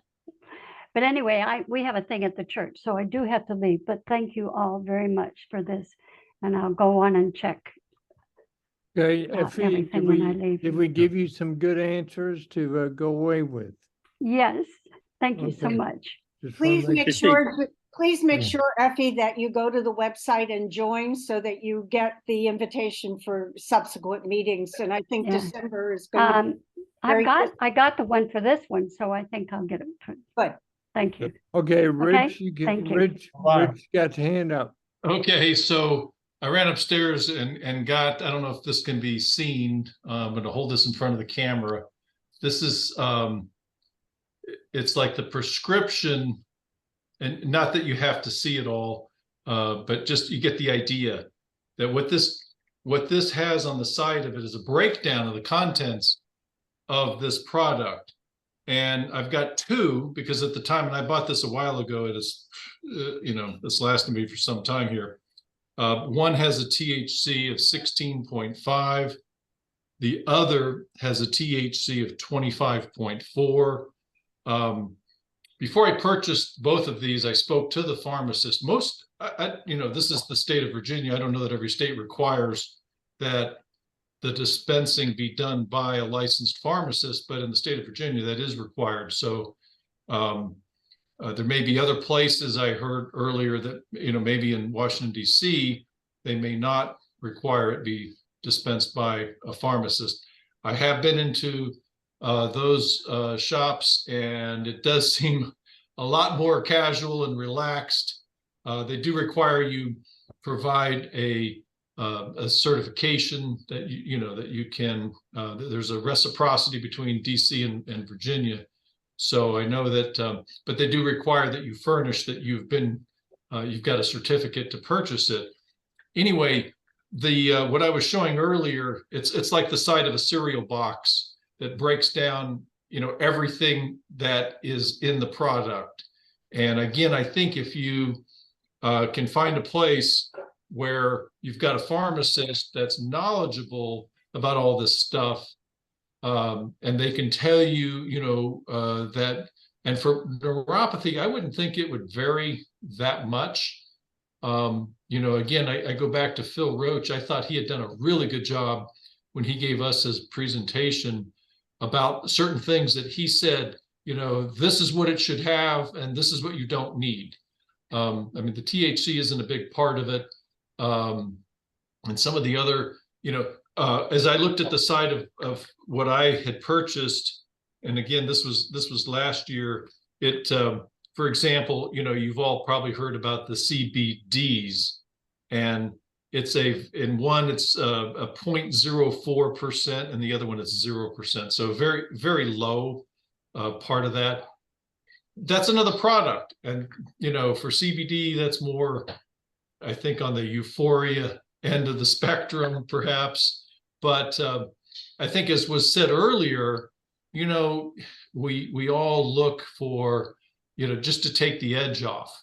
And I admit sometimes alcohol does that for me. I know that's not good. I know neuropathy and alcohol don't mix, but you just want something to take the edge off. It's the quality of life. And sometimes you look at that, short term when, perhaps we want to look at it long term as well. So, in life, everything's a balancing act, right? Yeah. All right.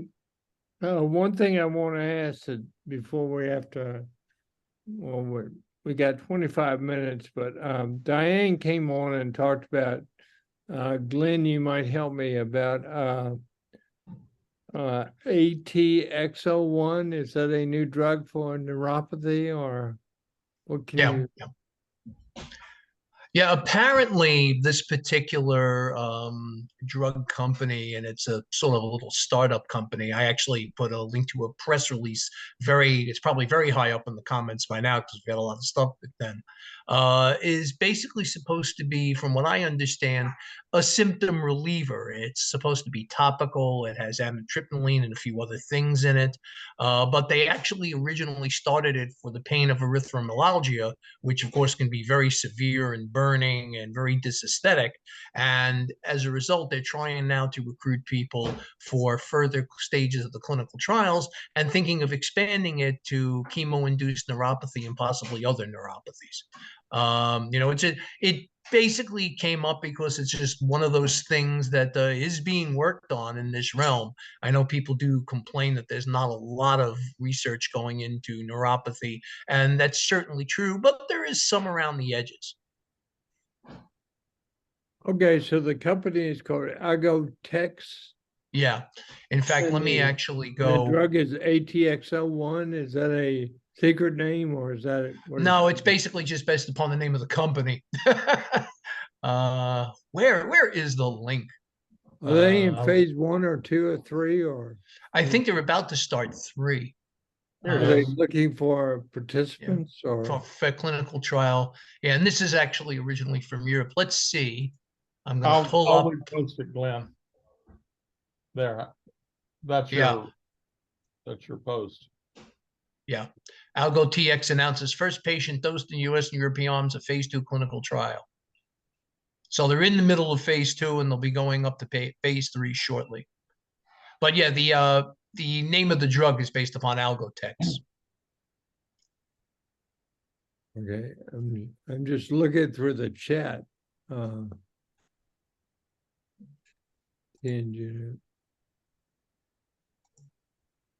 don't see anything new. We've talked about marijuana. Okay. Bill, hands up. Go ahead. Hand up here. I would just like to follow up on something that Rich said. He said that you needed to have a certificate to purchase. And I'm wondering, do you have to have a medical marijuana card? I don't know much about Virginia. I haven't looked into it. I personally have a medical marijuana card.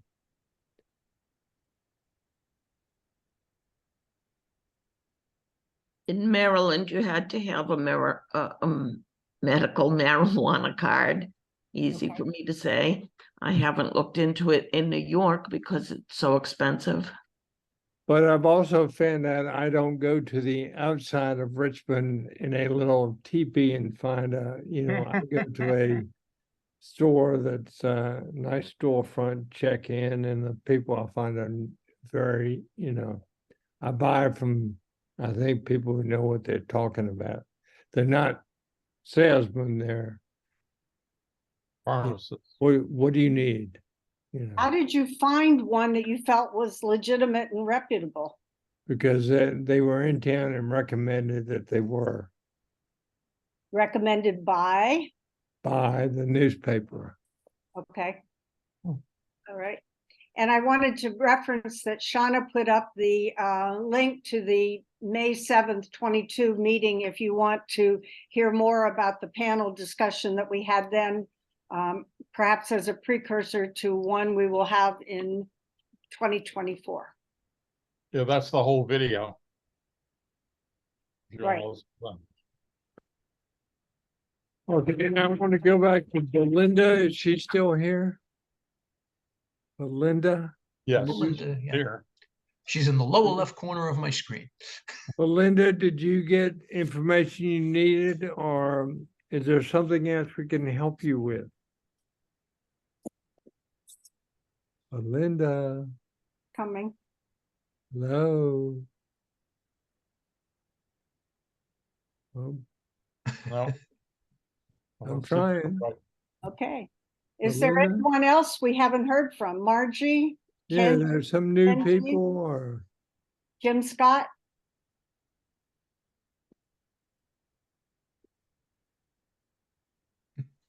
Okay. okay.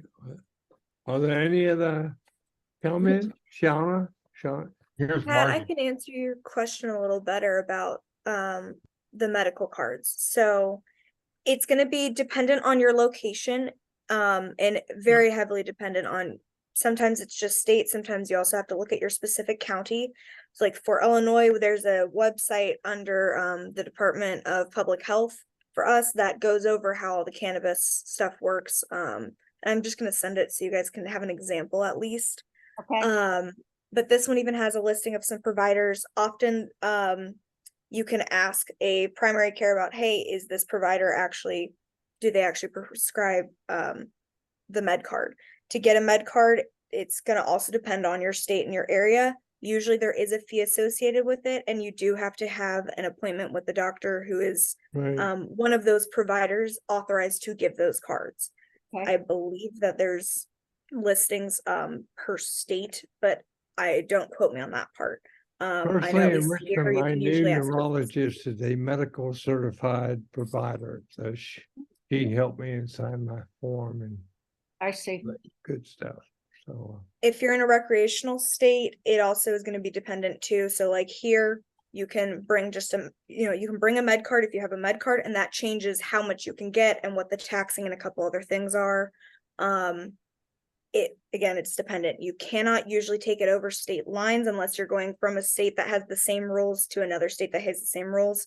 Your med card will not work in multiple states in most cases, unless that state has a special thing saying, yes, we accept other states' med cards. You cannot fly with it. You cannot go through the FAA. There is a loophole currently that will probably get changed next year with the 2018 Farm Bill that does allow certain things. It's 0.03% THC per hemp or whatever. It's something, I have a paper that goes through the whole thing. Those types of specific products, they're not just THC anymore. They're messed with, can be shipped, but I would not recommend even attempting any of that. So I would say stick to get your stuff in person from a dispensary is the best way to go. If you need a med card, look into your specific state. You have to get a doctor that's authorized to give you one. If you're in a recreational state, you might not even have to get a med card. Just look at what your state requirements are. Don't cross state lines and do not fly with anything with it.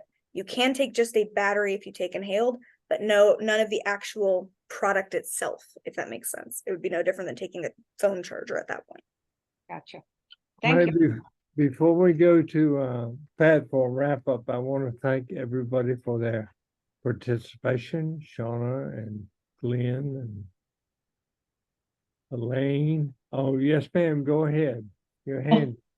Yeah, I heard Margie. Margie.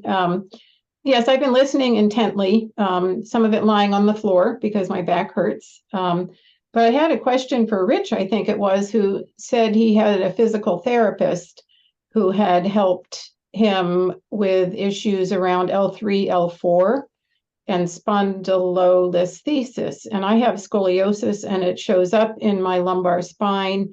And I have that spondylolisthesis. And so I didn't know, Rich, if your PT was in the Northern Virginia area. You said this was someone who was quite knowledgeable. that is one question. The other thing that's happening, and I brought this up, I don't know, maybe a year ago.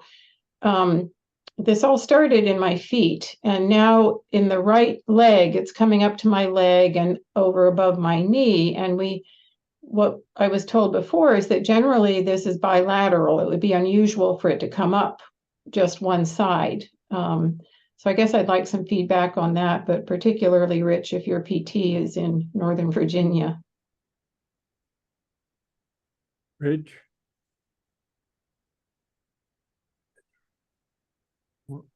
Rich may be gone. Rich Yeah. has left. Rich has left the building. Oh, no, that's too bad. Handed your hand up.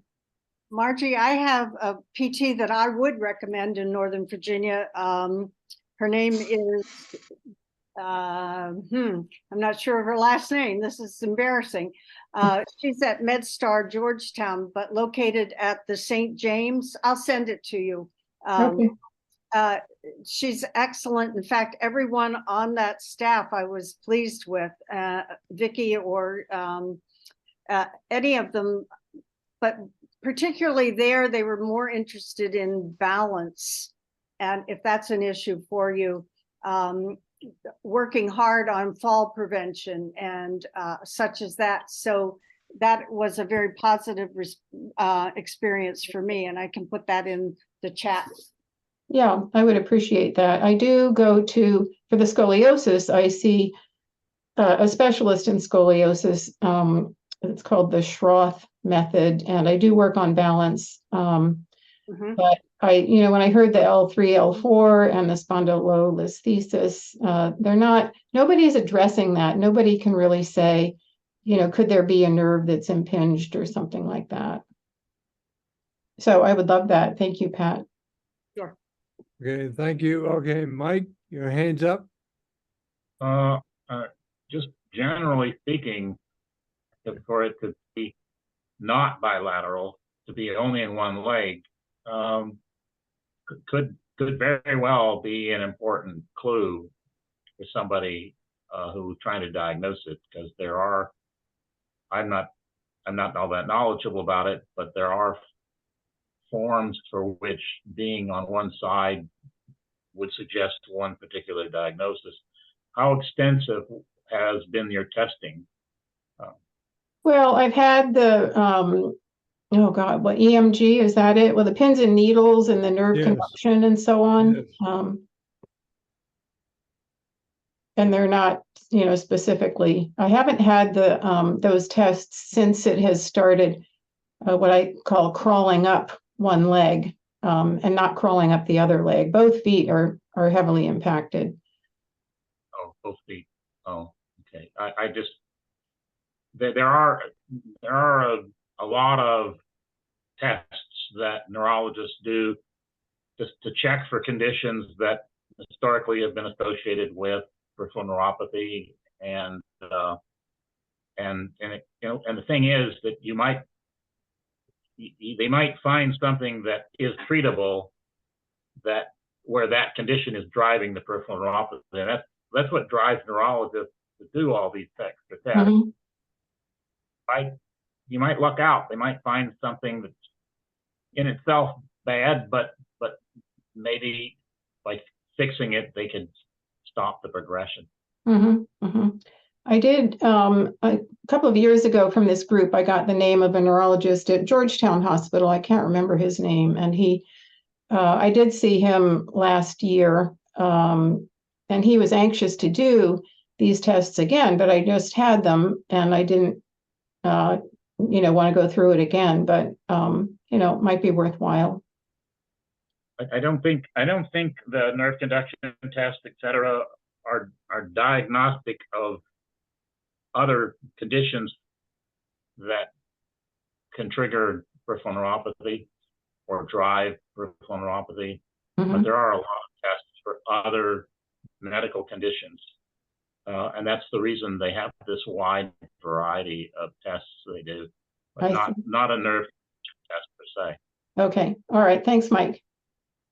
Okay, thanks, Mike. Thanks, Margie. Okay, Pat, I've got you on, and for wrap up.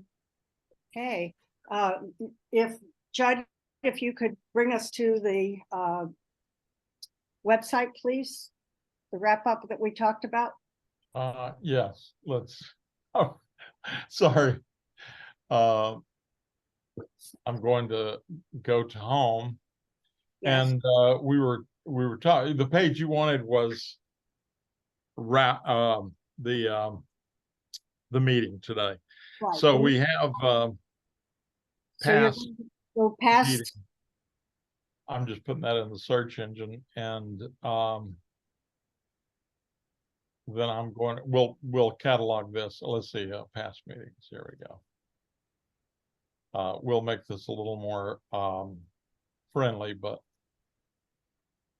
November. While he's finding what I asked him to find, basically what I'm going to go over are two things: some events and webinars, articles, etc., that you may, who are published in the bigger PN community, that you might want to pursue. And it's easier for you to go, obviously, to the website rather than try to remember or copy down the link here. If you could make it a little larger, please, Judd. Larger? Yes, we can hardly see it. Keep going. All right, thank you. Here we go. So just briefly, you might make a note in your chat or in your own notes that there is a recording of the October 11th webinar that was sponsored by FPN on hereditary neuropathies, and specifically the benefits of genetic testing. Again, if you go to our website, go to past meetings, choose 2023 and November 4, you will be able to find these links and you won't have to worry about remembering them. Also, the next one that I wanted to let you know about is FPN publishes both a print and an e-news newsletter, and their most recent one, October 23, can be found by going to this link with more information about what FPN is doing. Lou alluded to some of it, but you might want to go to their website to learn a little bit more. The next one I have is a survey request for those specifically with diabetic neuropathy. This is issued by Win Santor, which is a private biotech company that is looking into treatments for various types of neuropathy, and one that they're working hard on, in fact, are entering phase 3, is a drug related to treating diabetic neuropathy. Several months ago, they asked people to take a short survey, and now this is their second survey. So if you did the first one, you might want to follow up and do this second one to help them out with your experiences. They're trying to get, again, lived experiences of people who have actually gone through it. So if you want that link, you will be able to get it as going to our website as well. The next one I want to mention is a podcast that was done on managing peripheral neuropathy. It's an interview from neurotransmitters.com with Linda. I'm not sure how to pronounce your name. Petiot. Petio. Petio. The French pronunciation. There you go. Petio.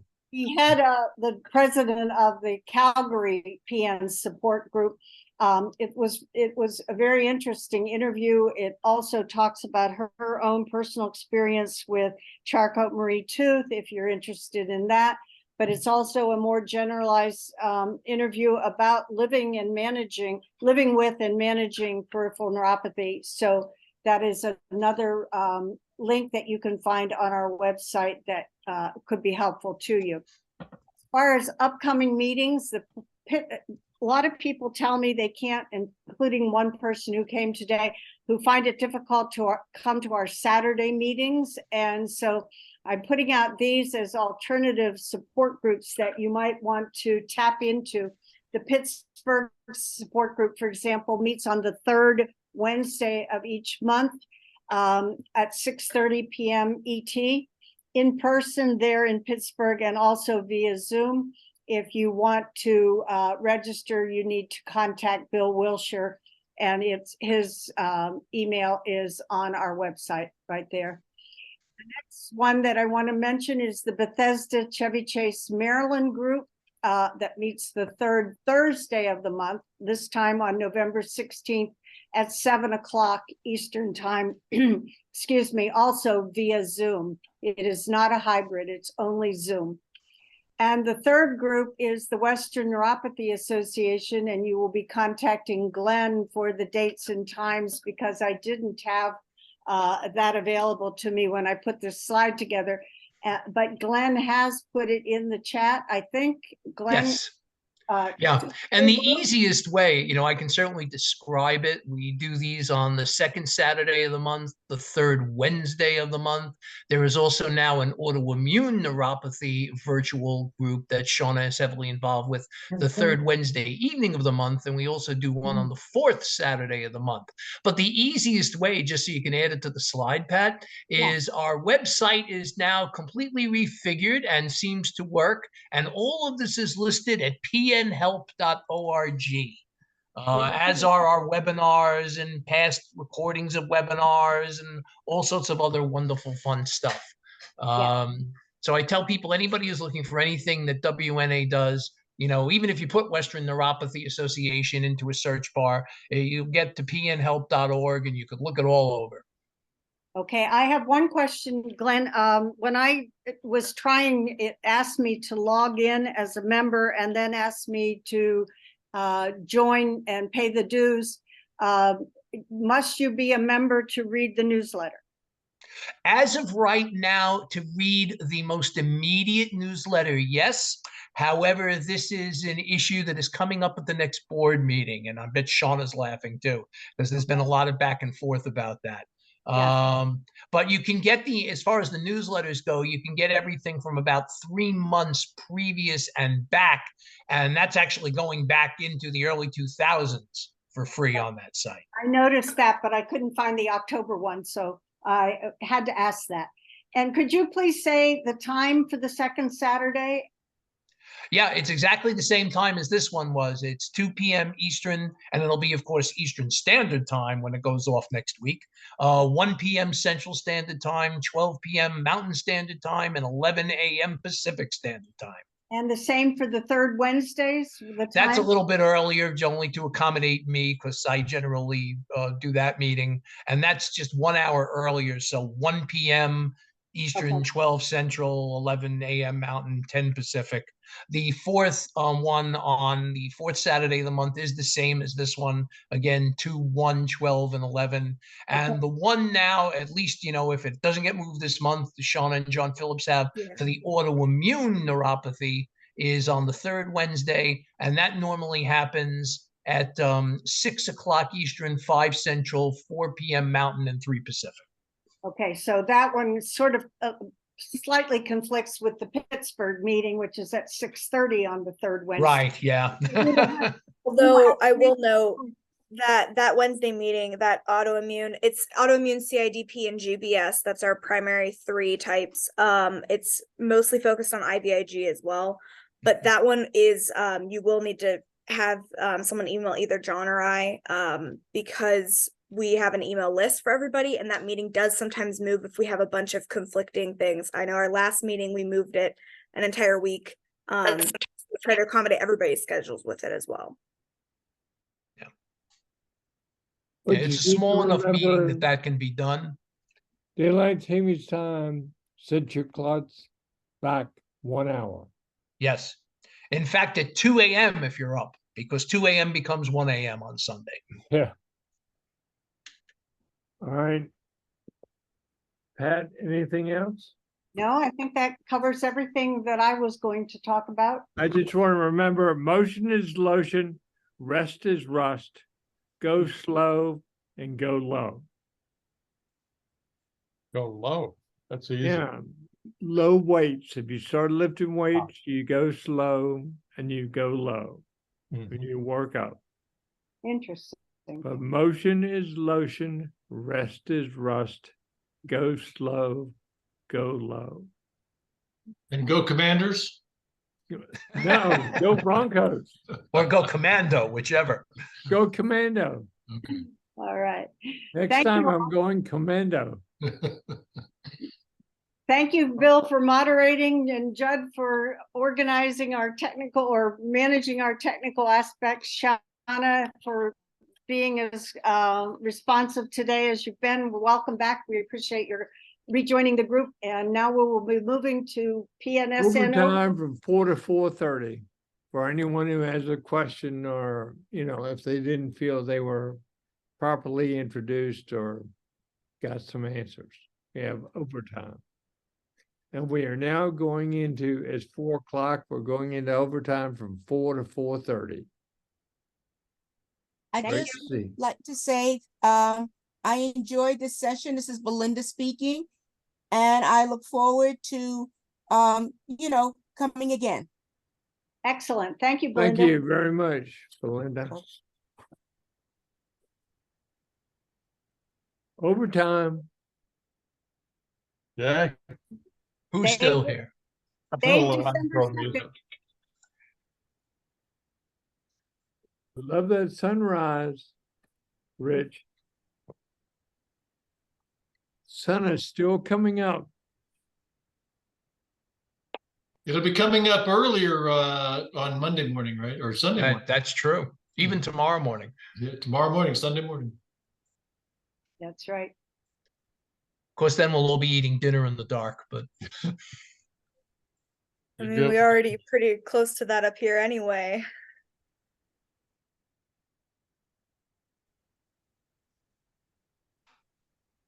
it's an actual interesting topic to think about, aspects of seasonal affective disorder as regards daylight savings time and regular standard time, and to what extent that influences a lot of the other physical conditions we have. I'm a morning person, and I need a nap by about 3 p.m. unless there is a sufficient supply of fig Newtons nearby. And because of that, when the sun goes down at 4:30 p.m., I'm sort of like, and I just want to crawl into bed, and I have to fight that impulse. There is a science to that, because if you look at the statistics with the auto insurance industry, they will tell you that at the beginning and the end of daylight savings time, that following Monday, there is a higher incidence of accidents than other comparable days of the year. Yeah. Also, unfortunately, a much higher incidence of coronary infarction. So we need to be more careful this next couple days, huh? Yeah. We take it a minute at a time. There you go. Man, Bill's just full of good advice. Rest is rust. Go slow. Thank you. Go low.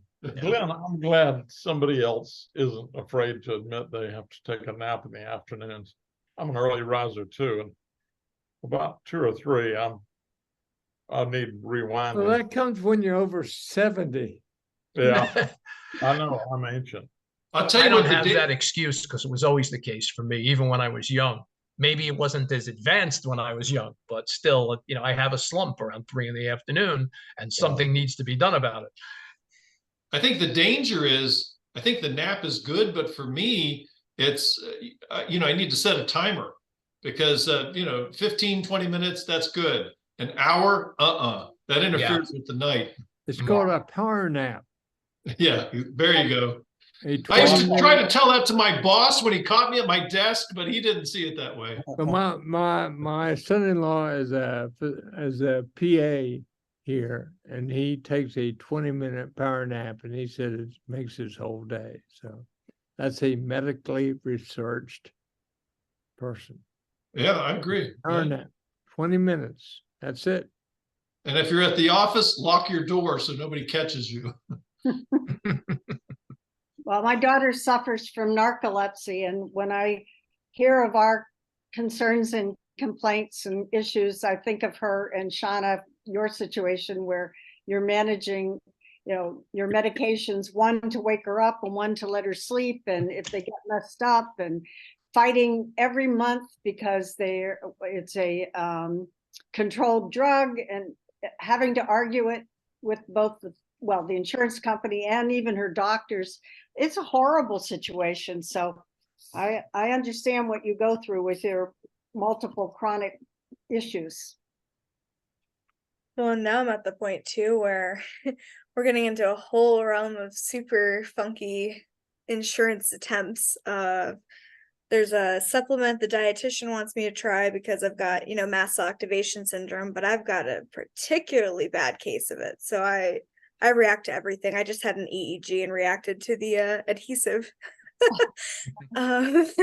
So it's at the point now where I don't actually have that many medications, or I have weird contraindications. Like I have, tachycardia and SVT as a history, but I also have bradycardia and dipped to 39 for 10-15 seconds yesterday just because.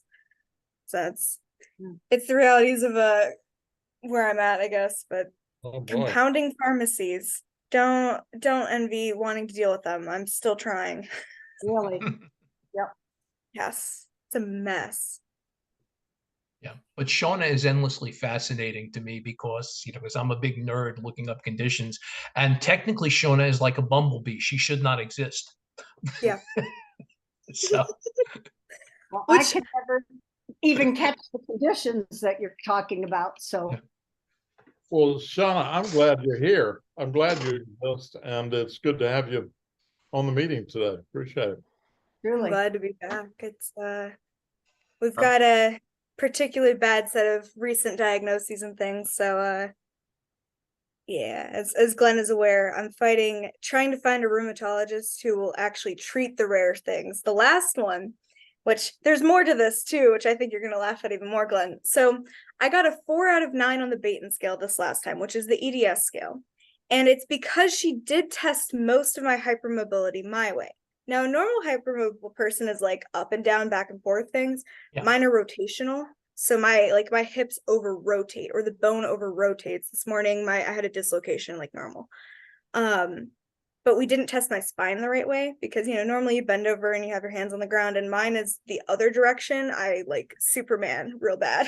So I would meet EDS criteria, but she's like, but I'm not going to diagnose you with that because there's no point. They're not going to be able to manage it. No, that's not how it works, but okay.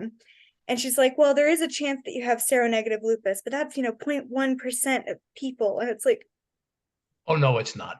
Yeah, no, my it's not. my wife I know has it's- worked for the Lupus Research Alliance. It's a lot higher than that.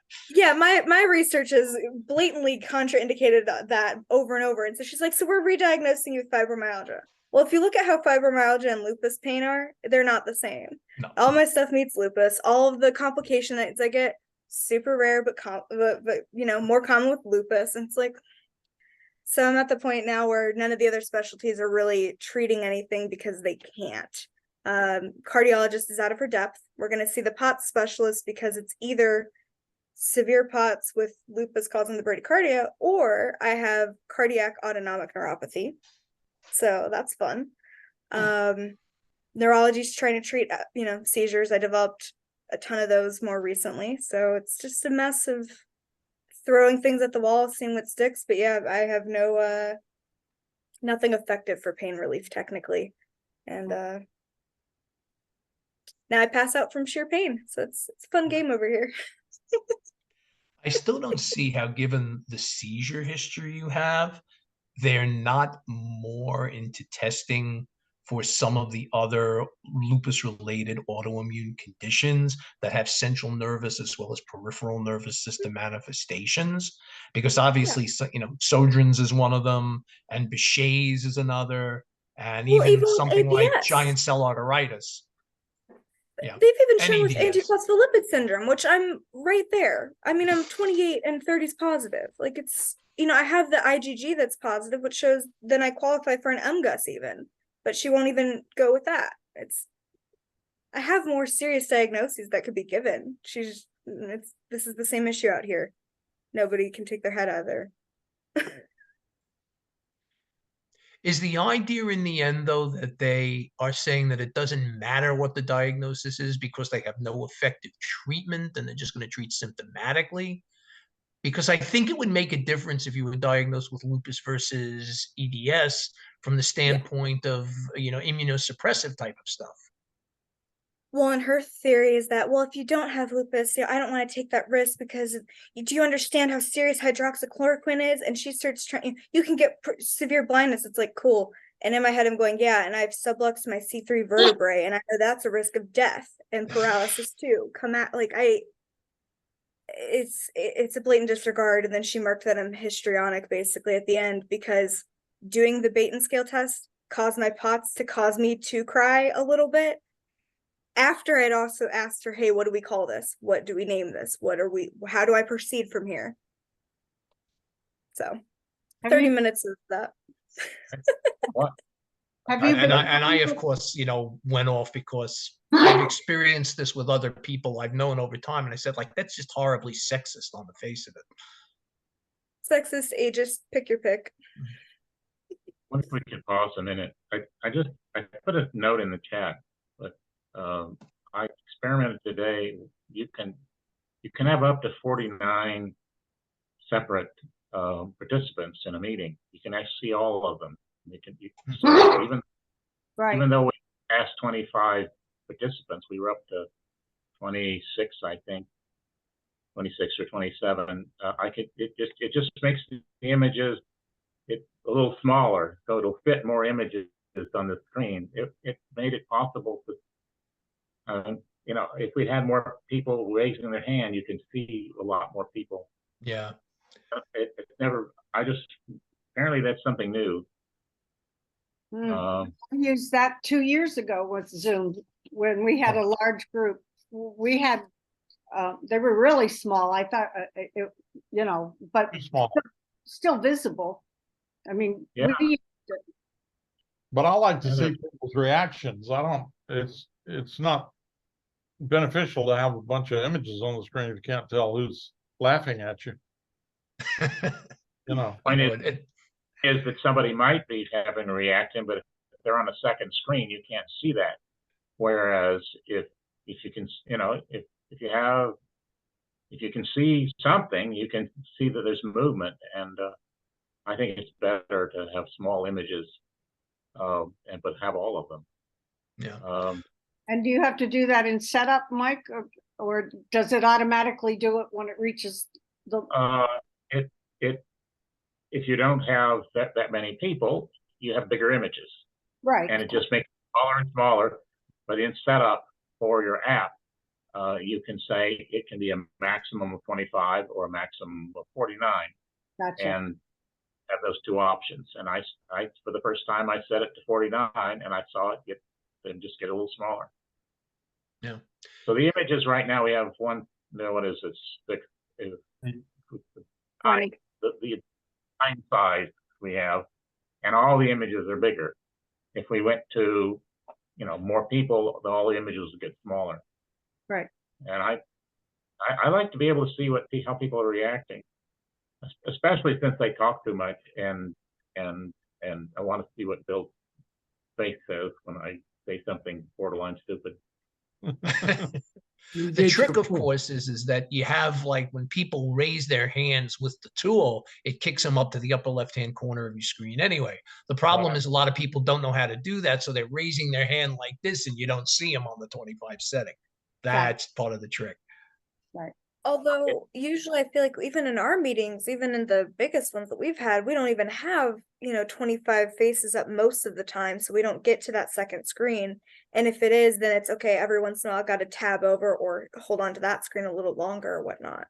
Yeah, I'm always going back and forth between screens at those meetings, though, or at CJ Holiday's meetings where there could be 55, 60 people. So, well, of course, all of the ones where your video is turned off will go to the second screen typically. So that also makes it a little easier to see when people are waving their hands.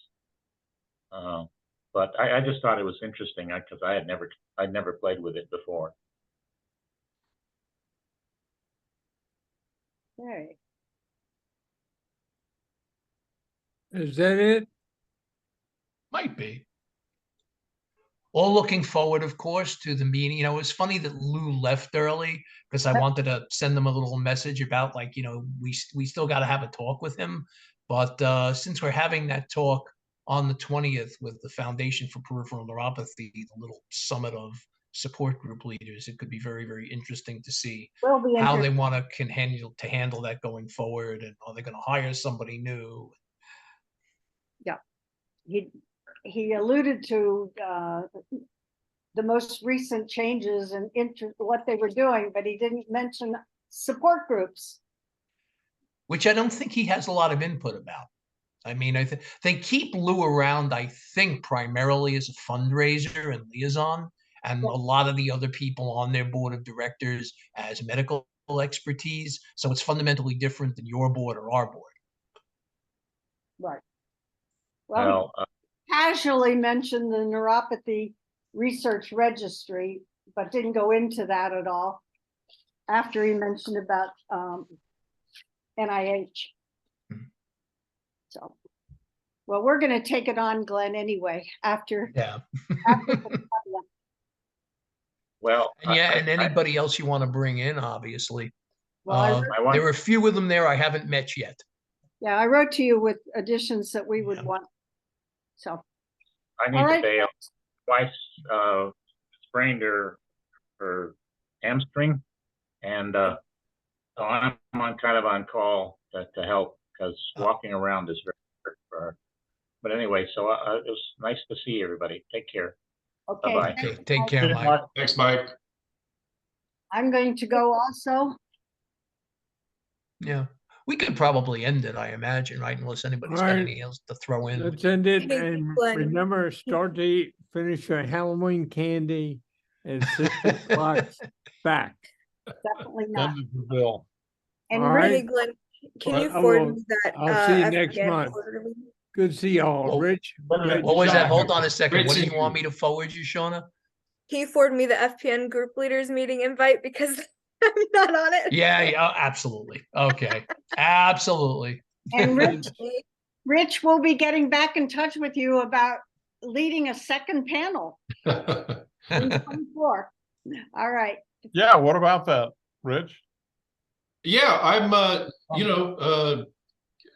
let's plan it. I think it'd be interesting to do a follow-up. There have been some changes. I know with the states are constantly changing.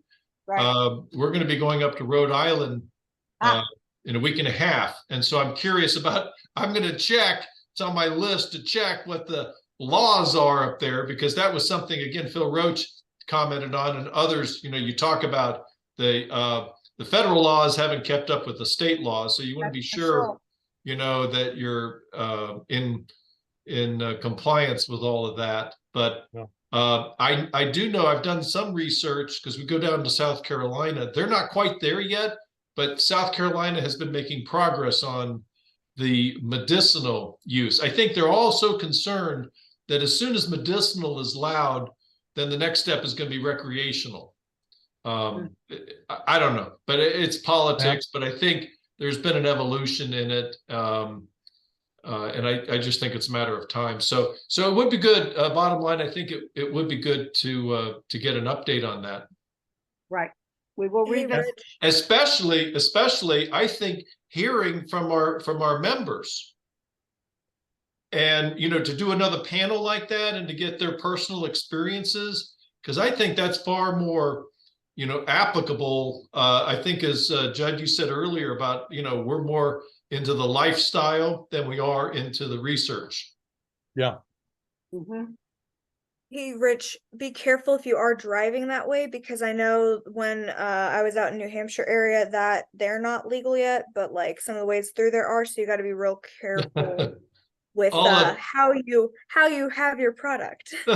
Well, we're going to be in Newport, Rhode Island, so I'll check that. Thank you for that advice, and I'll be sure to quadruple seal and also always obey. There's something about retirement. I have to admit that when I worked, and I worked for 44, almost 45 years for the federal government, and I was your classic type A plus personality, right? Mm-hmm. But now that I'm retired, I honestly do drive the speed limit, let those idiots pass me, cut me off. So what? I'm really not in a hurry. What am I in a hurry for? So, See, you Go know, slow, go low. well, go low. There you go. It just makes a lot more sense. And, you know, and my wife, she seems to be a lot calmer now as well. Good news. Yeah. Yeah, that's where you want to go. Yeah. All right, I'll see y'all. Good seeing everybody. Take care. Have a All good right, one. good to see y'all. Everybody. Bye. Bye-bye. Bye.